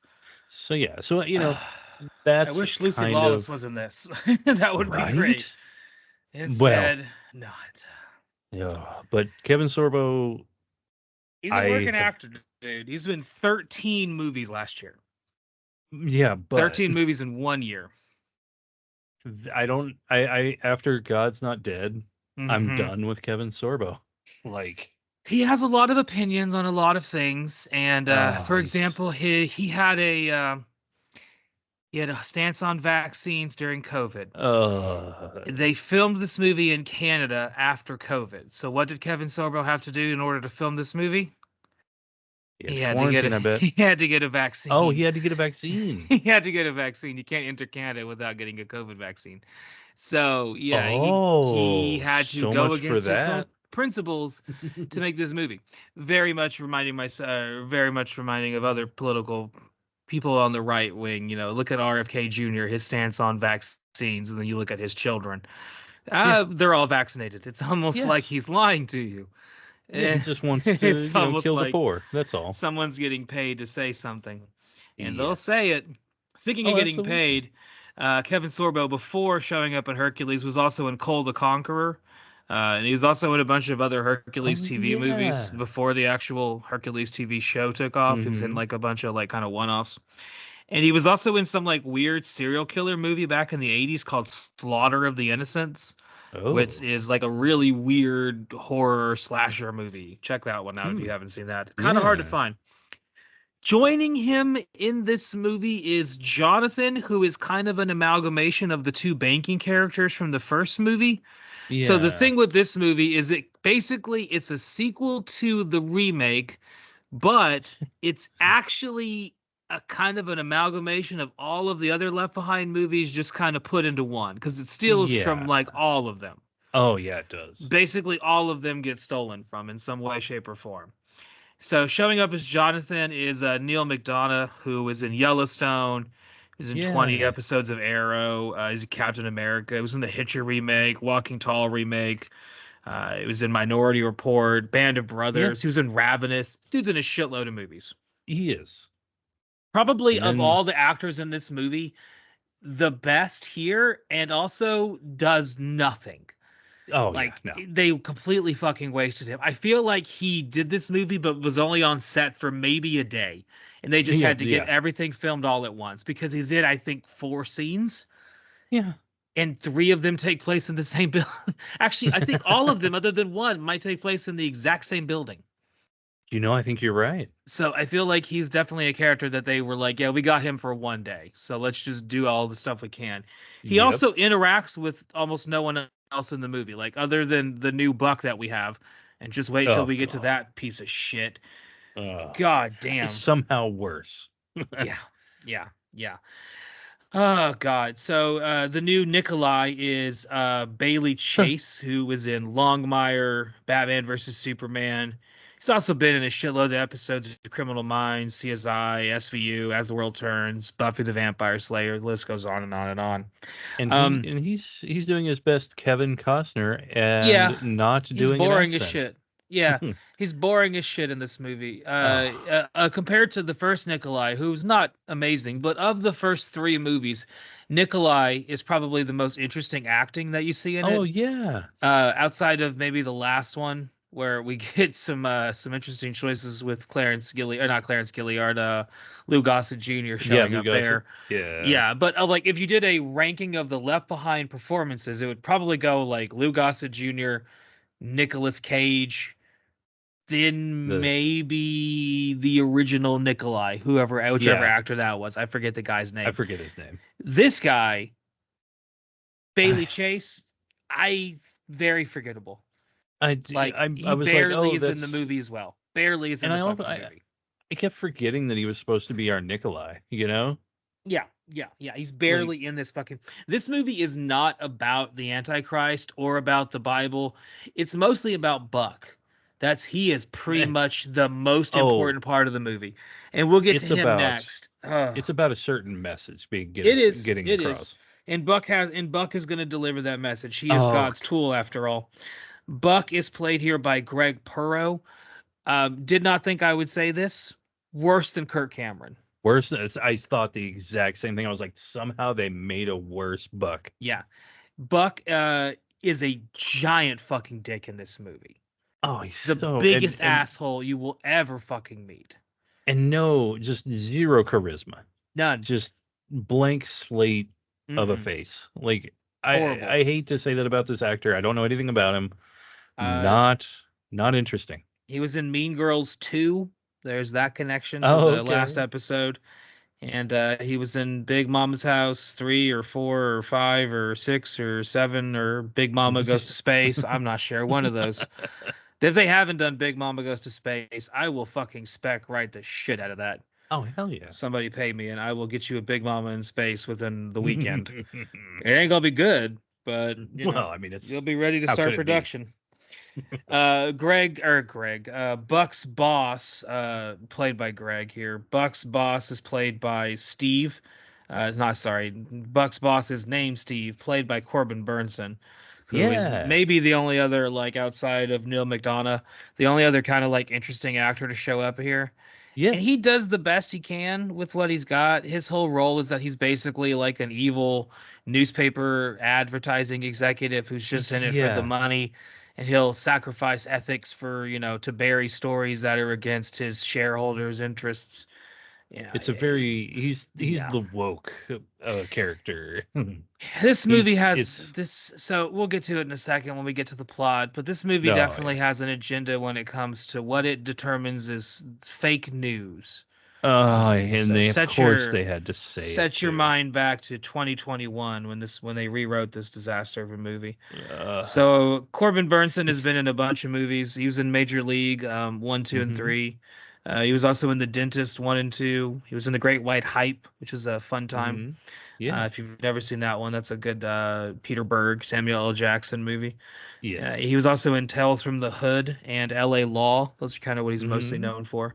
I like Yeah. Corbin Burnson. I Oh Major yeah. League 1, 2, and 3 are some of my like guilty pleasure movies. Oh, absolutely. I love those movies, and he's great in them. So Yeah. uh, Chloe, who is in this movie as well, is Uh, played by Sarah Fisher, who is mostly known for her role as Becky on Degrassi: The Next Generation, in which she also wrote some music for Degrassi: The Next Generation. Now, I oh. watched Degrassi: The Next Generation.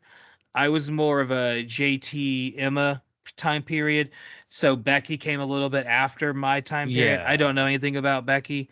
I No. believe when I looked it up, she kind of plays like a religious zealot on the show. So, Oh. kind of maybe interesting that she shows up here is also a little bit of that kind of similar mentality. Yeah. And then Maybe that's what rounding led them to cast her. possibly Yeah. rounding out our cast, she also probably is Canadian and works Oh cheap well. because if you're in Degrassi, you're probably used Yeah. to showing up and getting a script that day and being like, "All right, gotcha." Yep. So rounding out our cast is Sam Sorbo, which is Kevin Sorbo's wife. She's been in a lot of stuff Yeah. with Kevin Sorbo himself, but she's also been in some other things as well. She was in Sequest 2032. She was an episode of Oh. Jag and Deep Cut, but she was in Ed and His Dead Mother, that Steve Buscemi movie he did way Oh back in the day. yeah. Yeah, not a people talk about that one. That's a good movie. She's in that as well. Yeah. And I lied. Rounding out our cast is actually Bruce, who this Oh. motherfucker is all over this movie. God damn. If you wanted to hate a Ah. character, watch this movie and you will learn to hate Bruce. Oh You will man. I want him mean, to die a sad death. absolutely. So Bruce is I played by Charles Payne, who's been in a bunch of stuff, and he actually forms the bridge between this movie and several of the other movies we've talked about in our almost 40 movies we've reviewed so far. oh. So Charles Payne was in 21 Jump Street, is in Santa Claus 2, Hey. Stargate SG-1, the couple episodes of The Dead Zone, couple episodes of The L Word. Also showed up in Sisterhood of the Traveling Pants. Huh. But the connection he makes with us is surprisingly not Sisterhood of the Traveling Pants. But he was also in don't have a drum roll noise, but he was in Highlander the TV show. So that would mark of our almost 40 oh. reviews, maybe the 10th or 11th time we've talked about Highlander to the TV show. So yeah, another character in Highlander the TV show. Here playing Bruce, the worst character in this movie, and of all of the the Bruces, the worst Bruce. yeah, somehow And like I thought the we have third one was less. bad, but nope, Yeah, this guy's even worse. and he Even just worse. I think what makes him the most infuriating is the voiceover stuff. And I know we'll get into it, but I just Mhm. can't harp on it enough. Yeah, What an awful, there's the awful entire thing to do. movie has a prolonged voiceover narration with Bruce, who And even he'll cut in the not middle good. of something Not happening. yeah, right in the Sorry. middle of something I'm happening. just I'm so mad about this movie. Yeah, Uh, yeah. So, speaking more about the movie, here's a little bit about the background, then we'll do the Travis trivia and get into the plot of this movie. And just like the last one, we're going to do broad paintbrushes because yeah. I'm just looking forward to not talking about this movie ever again. When Oh, we get to my 100%. feelings at the end of it, I can kind of express that. But so the entire budget of this movie, like I said previously, was less than Cage's salary from the previous Yeah, movie. it And shows. it shows. Yes, it does. It does indeed show. Also happening around this time, longtime writer, and he shows up in this one as well, Paul Lalonde. We've talked about him Hmm. 5 times now. Well, in Yeah. 2015, he acquired something that was really precious to him. He Oh. finally, after all these years, acquired the rights to all the Left Behind movies. Now, when we Oh, last talked in 2005, there were 12 Left Behind movies. Do you want to know how or many there books. are, or books, sorry. Do you want to know how many there are now? Oh, I wasn't expecting there to be a difference. I There will is a guess. difference. There have been more Sheesh. written since 2005 to 2025. Oh man. I mean, hopefully not more than like five more. So, I total mean, of 17. okay. Yeah, Oh, I was 17 right left. on. You were right on. Exactly. Ding, ding, ding. There have That been a makes me a total little of happy. 17 Left Behind books, which Paul Lalonde now owns the rights to, and he intends to make a movie out of each and every single one of them. So far, he has accomplished one of them, and that is this movie, Oh which no. is does not set a good precedent for the N- rest of them. No. Oh Yeah, Lord. so we talked about the script being rewritten to coincide with what was going on in COVID. The script was originally penned around 2017 and was rewritten in the midst of 2021, and Uh, it shows. It definitely shows. when we were getting, we're not quite at peak stupid yet, but we're getting there. Yeah. Peak, I think speaking we're of, at peak stupid now. yeah, I was gonna say, speaking of peak stupid, let's talk about the Travis trivia because there's not a Oh whole lot of background to this movie. We'll talk about the plot in just a moment. We're not even gonna take a break. Just gonna no. go straight on through to the other side. Yeah. So the Travis trivia, the top 5 songs of the country when this movie came out on January 26, 2023. Hmm. Um, I well, got. we're once again going to be visited by another character from the previous movie, a female songstress who shows up once again, and then Well, everybody else in the top 4. I don't know a single one of these fucking songs. that sounds about right because That's about for the 2023. past, I'd say for the past like 5 years or so, Mm-hmm. I haven't really known new music at all. I've just been listening to Yeah, old music, I would like, I would extend that to like the last decade for me. yeah, really. At a Yeah. certain point, I just there was I used to keep up with like new punk bands, like upcoming like Yeah. what like now Oh, it's much like I didn't want to become I one of those tr old people that's like I don't like new music, but it's not so much that I don't like it as I don't have any real interest or desire to be like to go search it out. Like if something falls and into my lap, then I'll oh that's great, but there it have been got to some go a long way to interesting fall into my things, lap. like some Wet Leg or something like that. Some hmm some bands like Uh, those. I recently got into the Rodeo Boys, which was a trans punk band that came through Memphis. They were Nice. really cool. They got some good Yeah, so shit. I that like there their are stuff. They're from some Michigan. But there yeah, in terms of what popular music, completely out of tune oh, for most of that. it's So so uninteresting. any guesses as to our one Uh, songstress that carries over it's from well, we're like 2023, we're in Swifty territory. It's T Swifty time. So her number one song in the country when this movie came out is a song called Anti-Hero. No fucking Huh. idea. No. Could not I I've name a I single part of that song. no. I think I've heard the name of the song You're better because than like me.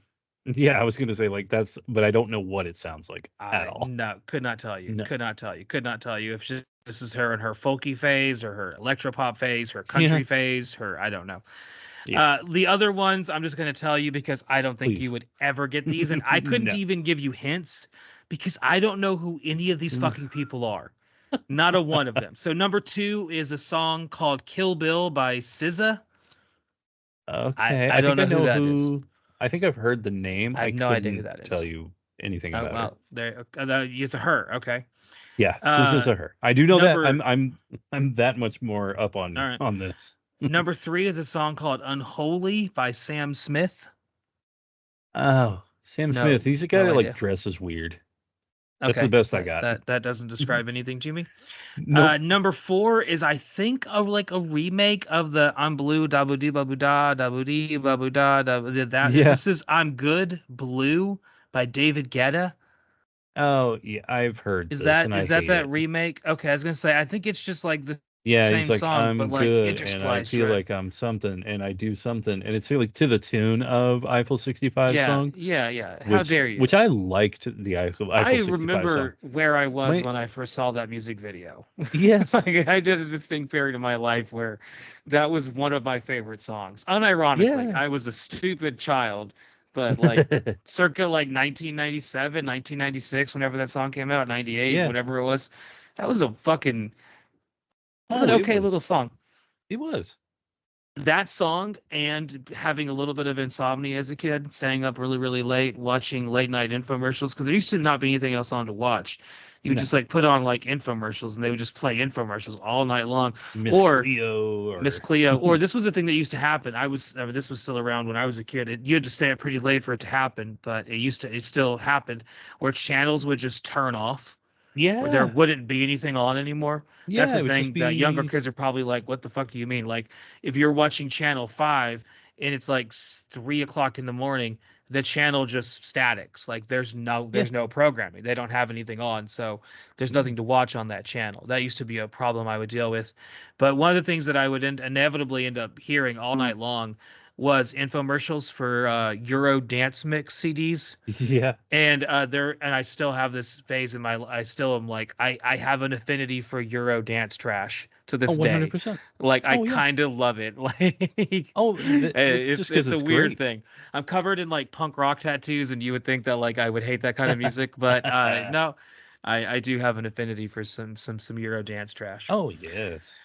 Number five, I can't make any connections to Euro Dance Trap with this because Hmm? I don't know who this person is, but this is 21 Savage with Creepin'. I'm Nope. familiar with him being a popular rap artist. I could not tell you what a single one of his songs sounds like. You saying Uh, it just now is the first time I've heard it. So, the name 21 Savage makes me feel two things, just two inferences made right away. One, that hmm it's music aimed more at young people, which I am no longer yes. a member of.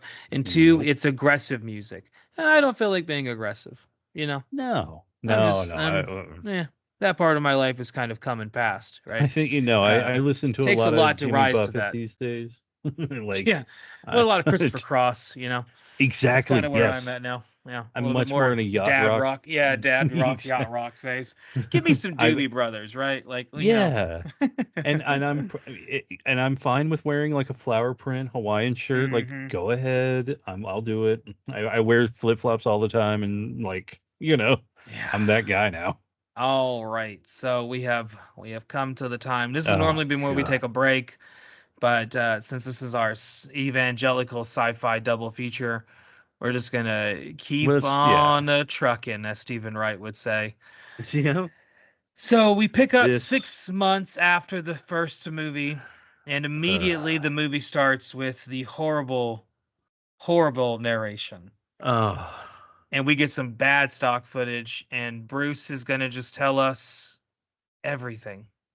And he yeah, doesn't because shut the fuck up. He movies are a keeps visual talking. medium, so we get a Yeah, talk voiceover, and over he them. just Yeah. explains. Yeah, and it's the He most infuriating. he has a lot to say. Ah, He's yeah, got a lot to say, a lot in his mind. This is also where we meet our amalgam character of Jonathan. Like I said yeah, previously, in the first one, it was the two bankers who only serve yeah, to like prop up Nikolai, and then he kills them. yeah. Here, they combine those two characters who were basically just, let's be honest, in the first movie, they were just Jewish stereotypes. Basically, Here, they're less of a Jewish stereotype and more of like a tech bro billionaire stereotype. yes, It serves the same role, which is basically to provide the Antichrist, Nikolai, the chance to become powerful, and then yeah, they get shot. And this movie, more so than the first remake, heavily takes from the other three movies and just yes, sometimes steals like full on things outright. Just like we're yeah, taking this whole thing and putting it here. Have fun. yeah, yeah. They And do. some things are a little different though. Like our introduction to Buck calls more Uh, into the second movie. So the second movie started with Buck doing like a whole little newscast where he's like becoming yeah, successful. This movie, he is successful, so successful to the fact that he's kind of like a Tucker Carlson kind of thing Oh going yeah. on, where he's kind of got like a right wing, heavy leaning towards like what he calls critical thinking, that's actually Mm-hmm. just kind of being a dick to people, and Yeah. challenging And everything they have to say, regardless of whether or not, you know, you don't let them yeah, stand on like any kind of reason. There's no middle ground to be had. It's just constant like confrontation, and yeah, that's what his show looks like. I would yeah. hate to ever watch this show. Oh, absolutely. Oh god, no. This would be a terrible show. I mean, it's just him with his weird smug face. Yeah. God. And this is where we see that Buck in this movie is a special kind of hypocrite, because the thing that he likes to do, and he kind of is like the echo chamber of this movie in terms of like what message this movie is sending out, is the Mhm. message that Buck is laying down, which is basically that libs are little bitches, and everything that they're doing are just, you want me to go get this little vaccine so that way, we've Oh, done this yeah. before. And the movie keeps, so this movie is set a few, supposed to be, we also find out later on that the rapture happened after COVID.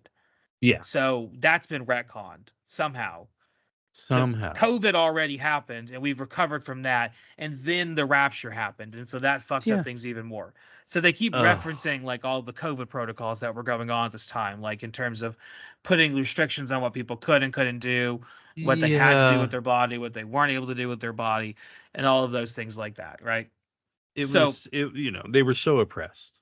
They yes, the were movie is laying it on very, very thick about how oh. like the liberals eh, did this to us. The liberals did this to us. And the entire time, I can't help but think that like you're missing the hypocritical point, which is that what we're seeing right now in the world, which is that if given the same same ability, the same kind of power, the Republicans will do the exact same fucking thing. Yeah, Um, that they're yeah, they will strip every away all rights and restrictions and make it to where you have to follow in line and do what they say. Just because it every coincides with what you already think doesn't mean that they're not also doing the same thing. oh, they are stuck in their own paradigm for sure. Every Yeah, accusation up their own is ass, an so to speak. admission. It is. Like it cannot be overstated. Yeah, So he's and just a it's giant, just giant, giant dick. like I say, like this, I think this starts happening like 10 minutes in or so. I wanted to turn it off. I was just like, I don't want to watch this movie. Like, Yeah, I so don't. with And it's so Bruce's, long. it is a long. It's I think the longest of all of them. It's almost some 2 hours long. Yes. I watched it on 1.5 times speed. I could not try to. I Oh, tried to did sit you? through. Yeah, the first half of it I sat through it on normal speed, and then I didn't finish it. I went to work, and then at work during my lunch break, I was like, I'm going to finish this movie. So I Yeah. put it to 1.5 speed on YouTube and just blazed through the second half of it, Yes. because yeah, the first 10 minutes are a tough watch. Oh, Between the yeah. narration and Buck being a total like right wing nut job asshole, and just Yeah. like very And just, smug and happy about himself about it, oh, yeah, God. the movie immediately rubs you the wrong way. Like And we immediately get it kind all of gives the, you those feelings. and we get all the buzzwords. Yeah. You know, we get triggered. We get canceled. We get Mm-hmm. vaccine.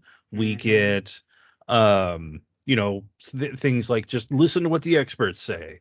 Yeah. And, uh, you know, then Yeah. we get, This movie, they lived through COVID and were like, that just they told me I had to put on a mask, those fucking yeah, bitches.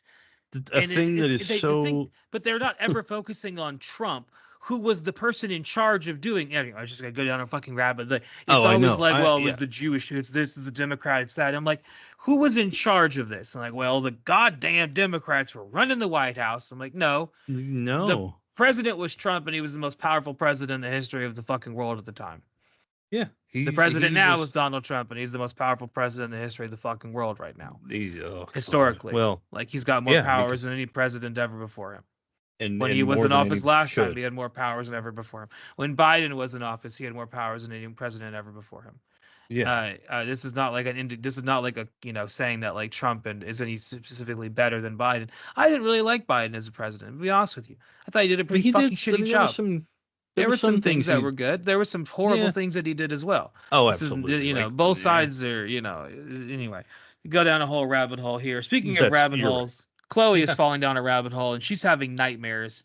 Yeah. Jesus nightmares. Yeah. This is maybe the only funny part of the movie where That she was, like has this nightmare of Jesus not letting her in heaven, and he yeah, looks like the world's worst like nightclub attendant. I just it's imagine him like looking at the insane. list and looking at her and just being like, "What's the name again? Yeah, Chloe. like, Could you be under anything else? Like, just like I'm not seeing you on here. Hmm, that and I is and I interesting. know and I know it was that whole thing of like, I do not know you, and then I turn away from you or something like that. Like Hmm. what they say is gonna happen to people when Yeah, they die or whatever. But like that's, I don't know. But they did it in such a goofy, silly it's way. very goofy. It's It's very the only silly. time I had any joy in this movie. It's maybe the only funny part of the entire movie. Possibly the only Mm, funny part of the entire movie. yeah. It, So the next big thing that we learn is that Buck has uncovered that there's a global analytics company that's being run by old Johnny Boy, who is yeah. a fucking globalist. And Oh this god. analytics company is also they're creating fake news. They're also Yes. giving the UN fake information. They are creating fake movies in Hollywood. They Uh, have fake pharmacy companies, and they also own uh, the news corporation that Buck works for. So, yeah. kind of laying it on Mm, thick about what's happening in the world and it's, all of those things there. And yeah, so we uh, get more horrible narration. The another thing oh that we god, get yeah. carried over from the last movie though is Buck and Chloe still together. Thank Yeah. God. Oh How yeah, much no, screen time do they have together in this movie? I don't even know. Barely any. But I it's was about to important that say, they're together. Same thing as like the last movie, or not the last movies. Same thing as the Kirk Cameron movies. Every time Buck is around Chloe in those movies, he thinks of an excuse to leave. Every yeah. time Harry's around her in this movie, he thinks of an excuse to leave. Oh man. Well, and Buck spends a lot of time with Kevin Sorbo's kid, Yes. um, who is, I guess, another little hero. Yeah, so originally Kevin Sorbo's kid was not supposed to have much screen time, but they thought he did such a good performance, they gave him more Oh, things to do. I beg to differ. yeah. I was about to say, I beg to differ. he was Beg so to differ. shoehorned in. I was like, that's Kevin Sorbo's kid, isn't it? And I looked it up and Yes. I was like, it is 100%. That is exactly right. Like, Yeah. it's like the way So that he was put in and the way that he really like is in the movie. I was just like, this is not a normal performance. This is not a no. normal casting. This kid is And somebody's parent. This is yeah. Kevin Sorbo's kid. Kevin Like, Sorbo's kid is very like his wife is also in it too, like we talked about. yeah, A bunch of stupid fucking shit happens in this movie that I can't be bothered to recite or go over. no, it's Instead, what so you need to know is that underlying throughout this whole thing, there's this threat of the second wave, a second vanishing is yeah. going to come. A Wonder computer what told that's us in so. reference to. Huh? Uh, Remember when we had the second COVID wave? Remember that? Yeah. yeah. Remember that? It would have been right Uh, around the time when the movie was written. Nobody. Hmm. Who did you know that had that? Nobody Think got about it. I can't think of a movie that is more stuck in a time period than this movie. Yeah. I'd have to go back and think of like a really bad 80s movie that's just stuck in its time period. Yeah. This movie is stuck in 2020, Oh, 2021, firmly absolutely. entrenched in there. I cannot Ugh. like maybe if you go back and watch some of the other COVID movies that came out around that time period, because there were others, Oh yeah. they would Oh definitely they. maybe kind of fit that vibe. But this one, my God. Oh, this So was just this like any of those. I the mean, it was second just this is wave. just a propaganda damn movie. Oh yeah, yeah, yeah. So the second wave finally comes, or at least we think it does. We get reports of Yeah. it, but Buck doesn't believe this because have you seen anyone that saw anyone get taken? Well, no. Yeah. It's interesting that we don't know I'm a anyone good that saw the skeptic. second wave. This is Yeah. critical thinking. How come This no is one's what. asking the real questions? Yeah. All the other things that are actually critical thinking. No, no, no. This is critical thinking. Hmm. Being suspicious of uh a suspected authority, a perceived Hmm. authority, but when actual authority comes around, suck that dick. Exactly. Like, Yeah, yeah, yeah, yeah, yeah, yeah. Question everything until fascism comes about, and then just bootlick it all the way, baby. yeah, Don't think 100%. 1 second about anything going on there. It's Worry such an desperately infuriating about them thing. taking your guns until the government comes to take your guns, and then just gladly hand them over. Just be like, here you Yeah, go, take that. and take my Social Security and take my, what else? Medicaid, take my Yeah. retirement, take it all. Lose $500 billion in 30 days.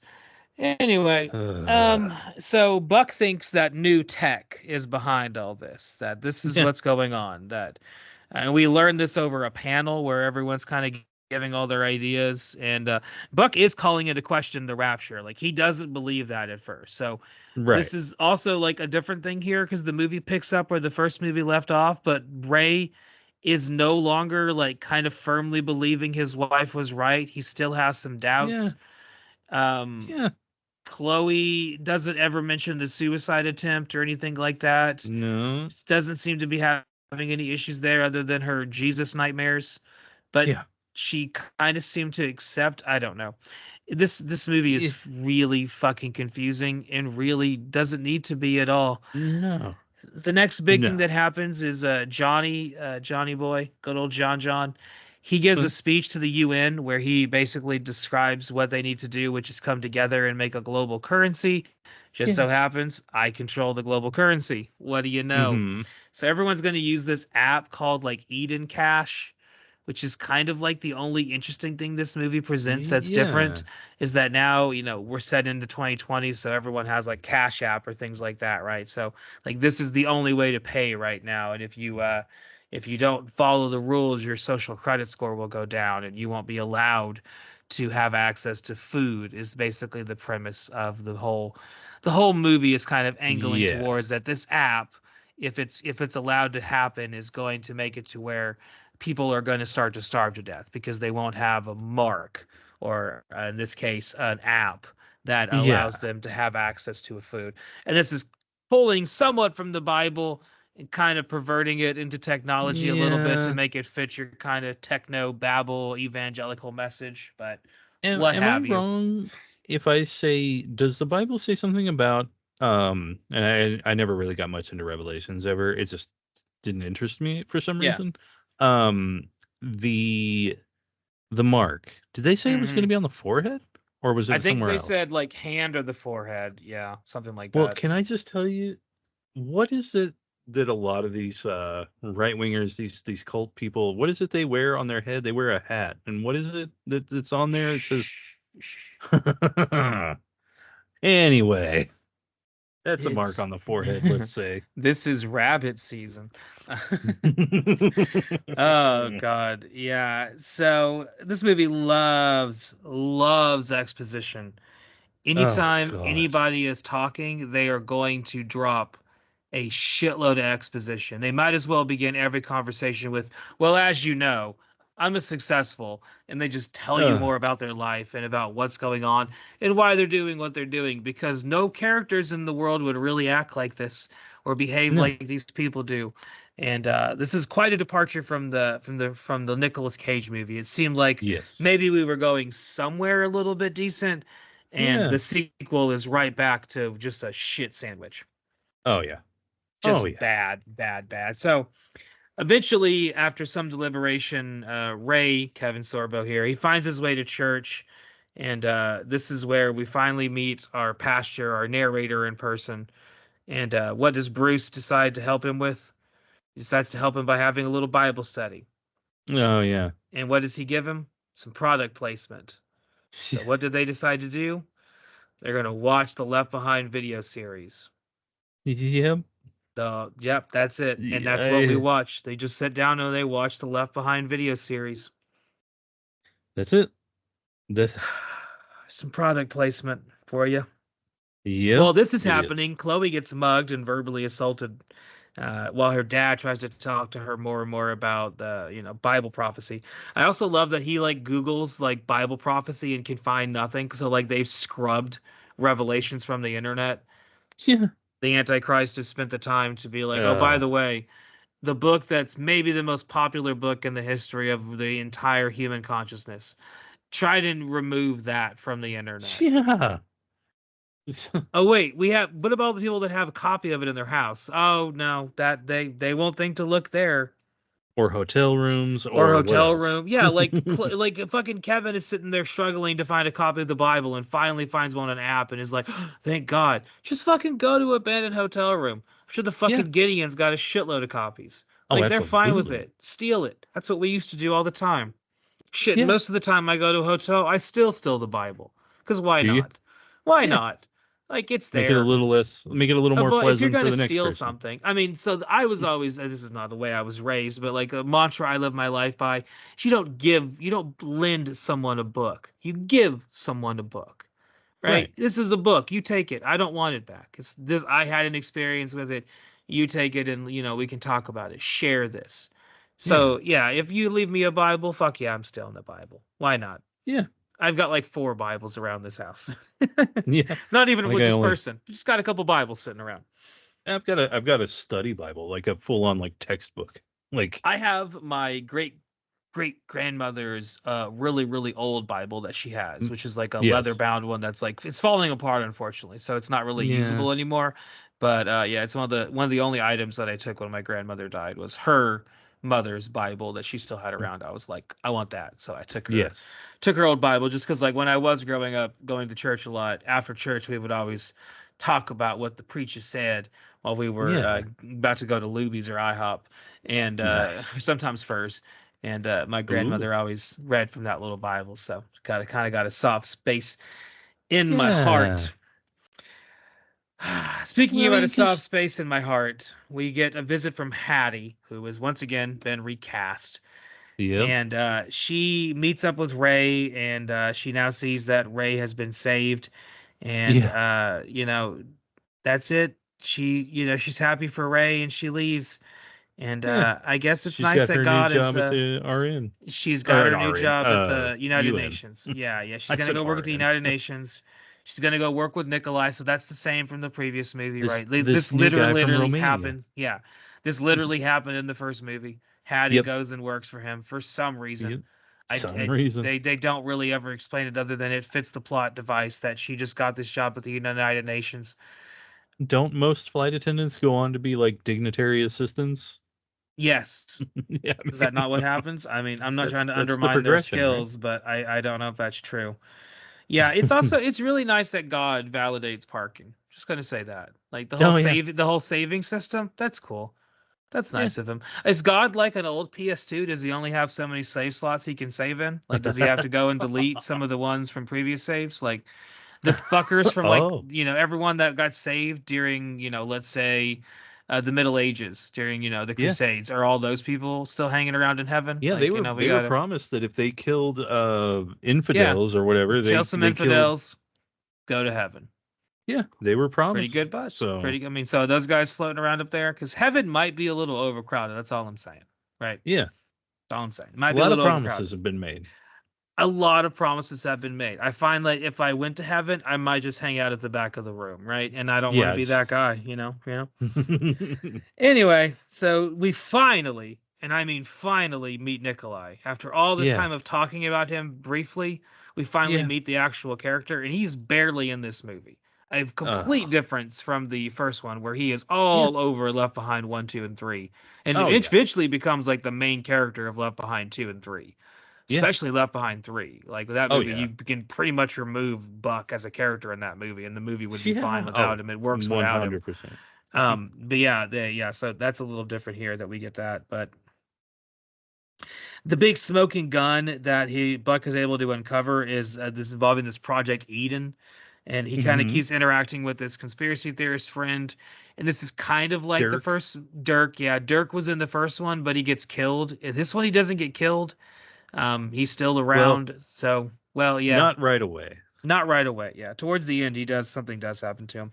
But this Yeah. is where we find out about like social credit scores and blah blah blah blah. Oh, And I wrote yes. down that Nikolai is the worst actor in this movie. Like he is Oh, yeah. not good in this movie, and that's No, saying something because Buck is that's awful in this movie, awful. and Bruce is awful in this Oh, movie. yeah. Kevin Sorbo is terrible in this movie. Oh, God. It's not a good time. So, It is not a good time. Buck is this whole time Buck is getting into arguments with his boss about the Yeah. content of his show because his Yeah. boss wants his show to be more like advertiser friendly, Stop Mm-hmm. getting in people's faces about shit. Stop being such a dick. And Buck says, no, it's not my style. It's not how I Nah, roll, bruh. I'm Buck. I'm Buck. I'm a So dick. I'm a dick. He ends up getting canceled because of his dickishness. He's canceled. So then we get the third or fourth car bombing of the series as Dirk Yeah. gets blown up finally Yep. after giving us all the information. Yeah. Yeah. And he's a much more put together. I mean, even though they do that scene where he's got the poster board with all the Mm-hmm. red string going all over and it has zero pattern to it. They just Yeah. they just put it there. And like, see, he's a conspiracy theorist. See, it's like, True. And this is shouldn't when those actually have connections though? Like, who gives a shit? yeah, apparently, yeah. Chloe is meeting with like these battered women that her mom used to work with, Yeah. and women that are struggling with help and looks like they could use some medical assistance, but instead let's pray for them.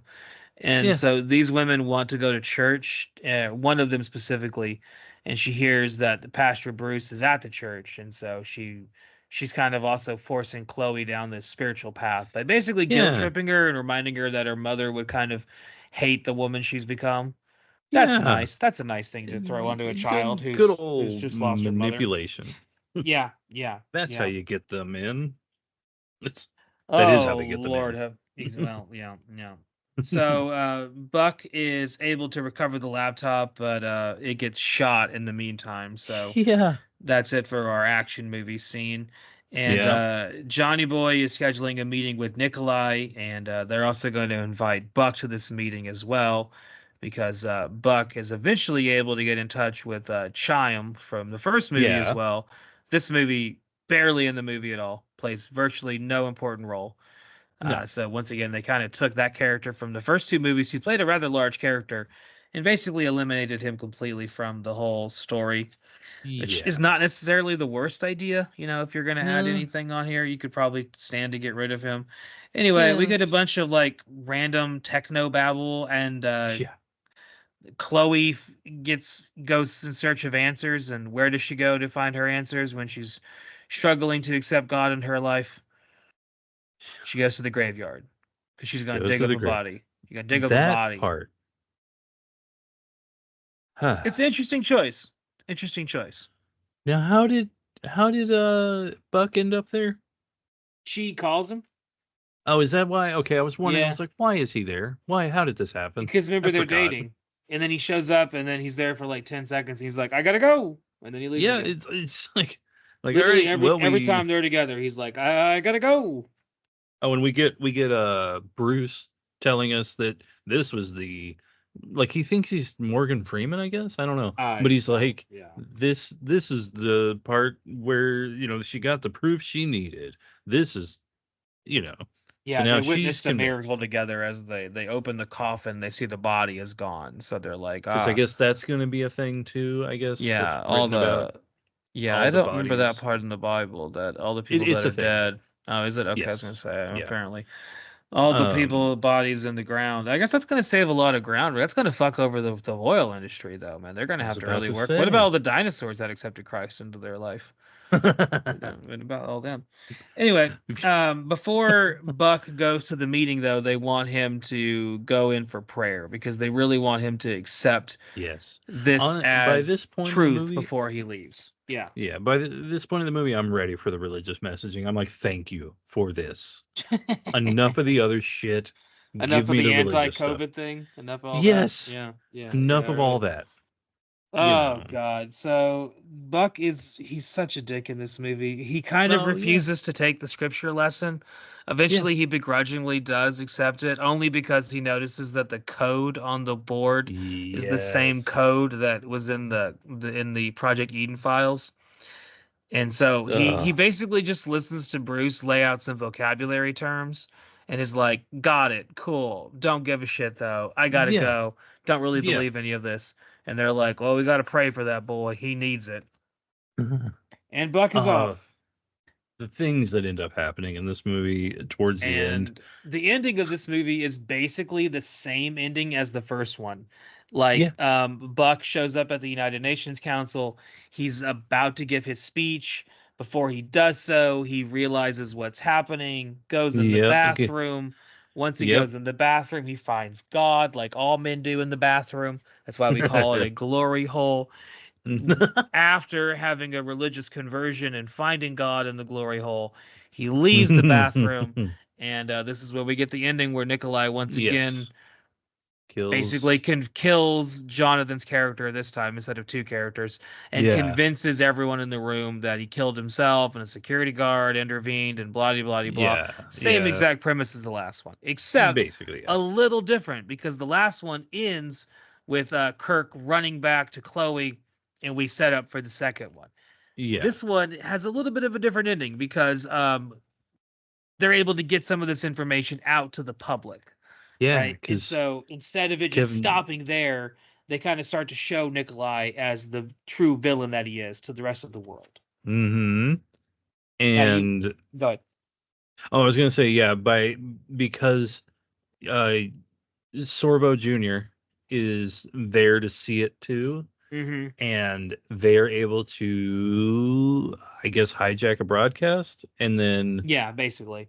yeah, so uh, and then whenever okay, so they hijack the broadcast, and Yeah. they're explaining like here's all this horrible things that he's been Mm-hmm. doing with this Eden project and all of this Yep. stuff. It's all this is And you know I was gonna say, while this is happening, there's the world's slowest, most uneventful chase scene happening as they're yeah, trying to find Buck, who they figured out is doing all this stuff. yes.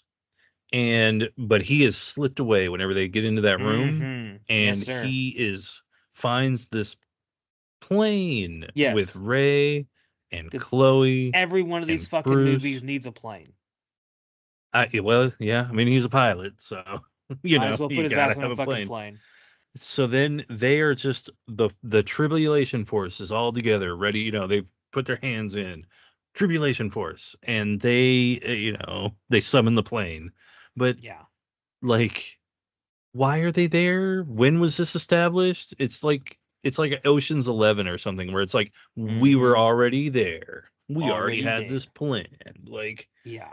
but in a less interesting way where they don't explain it, No, no, nothing in this movie is explained very well. So, final or thoughts about interesting. this movie, and then our big takeaways, what we can apply from either one of these movies to surviving our own post-apocalyptic wasteland. So, my takeaway from this movie is this is one of the worst movies I've ever seen. Mhm. And that should scare the shit out of you, me saying that sentence, because I have seen some shit movies. Talking about one this Saturday that we'll get to in just a minute. This was awful in every single respect. The writing is bad, the acting is bad, the characters are contrived and just flat out state exposition. They just tell you what they're going to do rather than Mhm. doing it because the writing can't figure out how to get them to do what it is they want them to do because no one would do these things. The main character you hate because Buck is such a dick in this movie that even if you agree with his politics, I don't think you could still watch this and not be like, yeah, that guy's an asshole. Everything about him is a dick. The music in this movie is awful. We didn't even talk about the fucking music Oh and how yeah. fucking horrible that is. The production values are bad. I Mhm. struggle to think of anything good. The only Oh yeah. positive No. thing in this movie, and it's not even a positive thing, it's just positive that I found it funny for at least a moment, was the Jesus nightmare, which is going Yes. to be what I call it from now on. Anytime I wake Yeah. up, I'm going to be like, I just had a Jesus nightmare. Motherfucker's not letting me in heaven. I'm not on the waiting list. Um, yeah, so other than that scene, which is only like, what, 25 seconds, Yeah. there's nothing else in this hour and 55-minute long movie worth watching. The No. worst of all the Left Behind movies, and somehow worse than Left Behind 1, 2, 3, all of them. This is the worst one of them all. And hope to Mhm. God they never make another one. Dear Yeah. God, I hope they never Oh make yeah. another one of these movies. Go ahead. Thoughts, and then Um. we'll do our takeaways. Yeah. So I actually this is a quote from me. I was saying to, people in the house. I was saying I would rather watch for an entire week all three movies back to back, like for 2 weeks, than even try watching a minute of this movie again.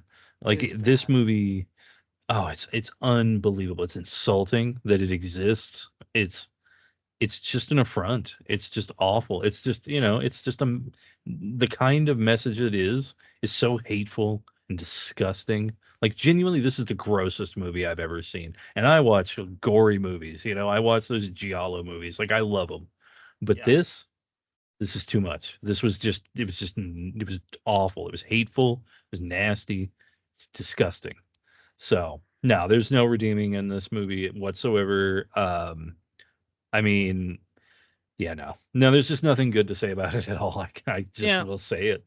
And I So guess, I was gonna yeah, I don't say know. big takeaways from these two movies, and then from the series as a whole. Big two takeaways from these movies, the last two Left Behind movies, the remakes, I would say is don't get on a fucking airplane. And two, like just try not to be a dick to people. Yeah. Those are my two post-apocalyptic advice from this movie, right? If we can take anything from this movie into our lives as advice, don't get on an airplane and don't be a dick. In terms of the entire Left Behind series, all five of them we have now watched, which I should have said this at the beginning. I'm sorry. 'Cause these movies were really, really bad, and I did not Yeah. expect them to be quite this bad.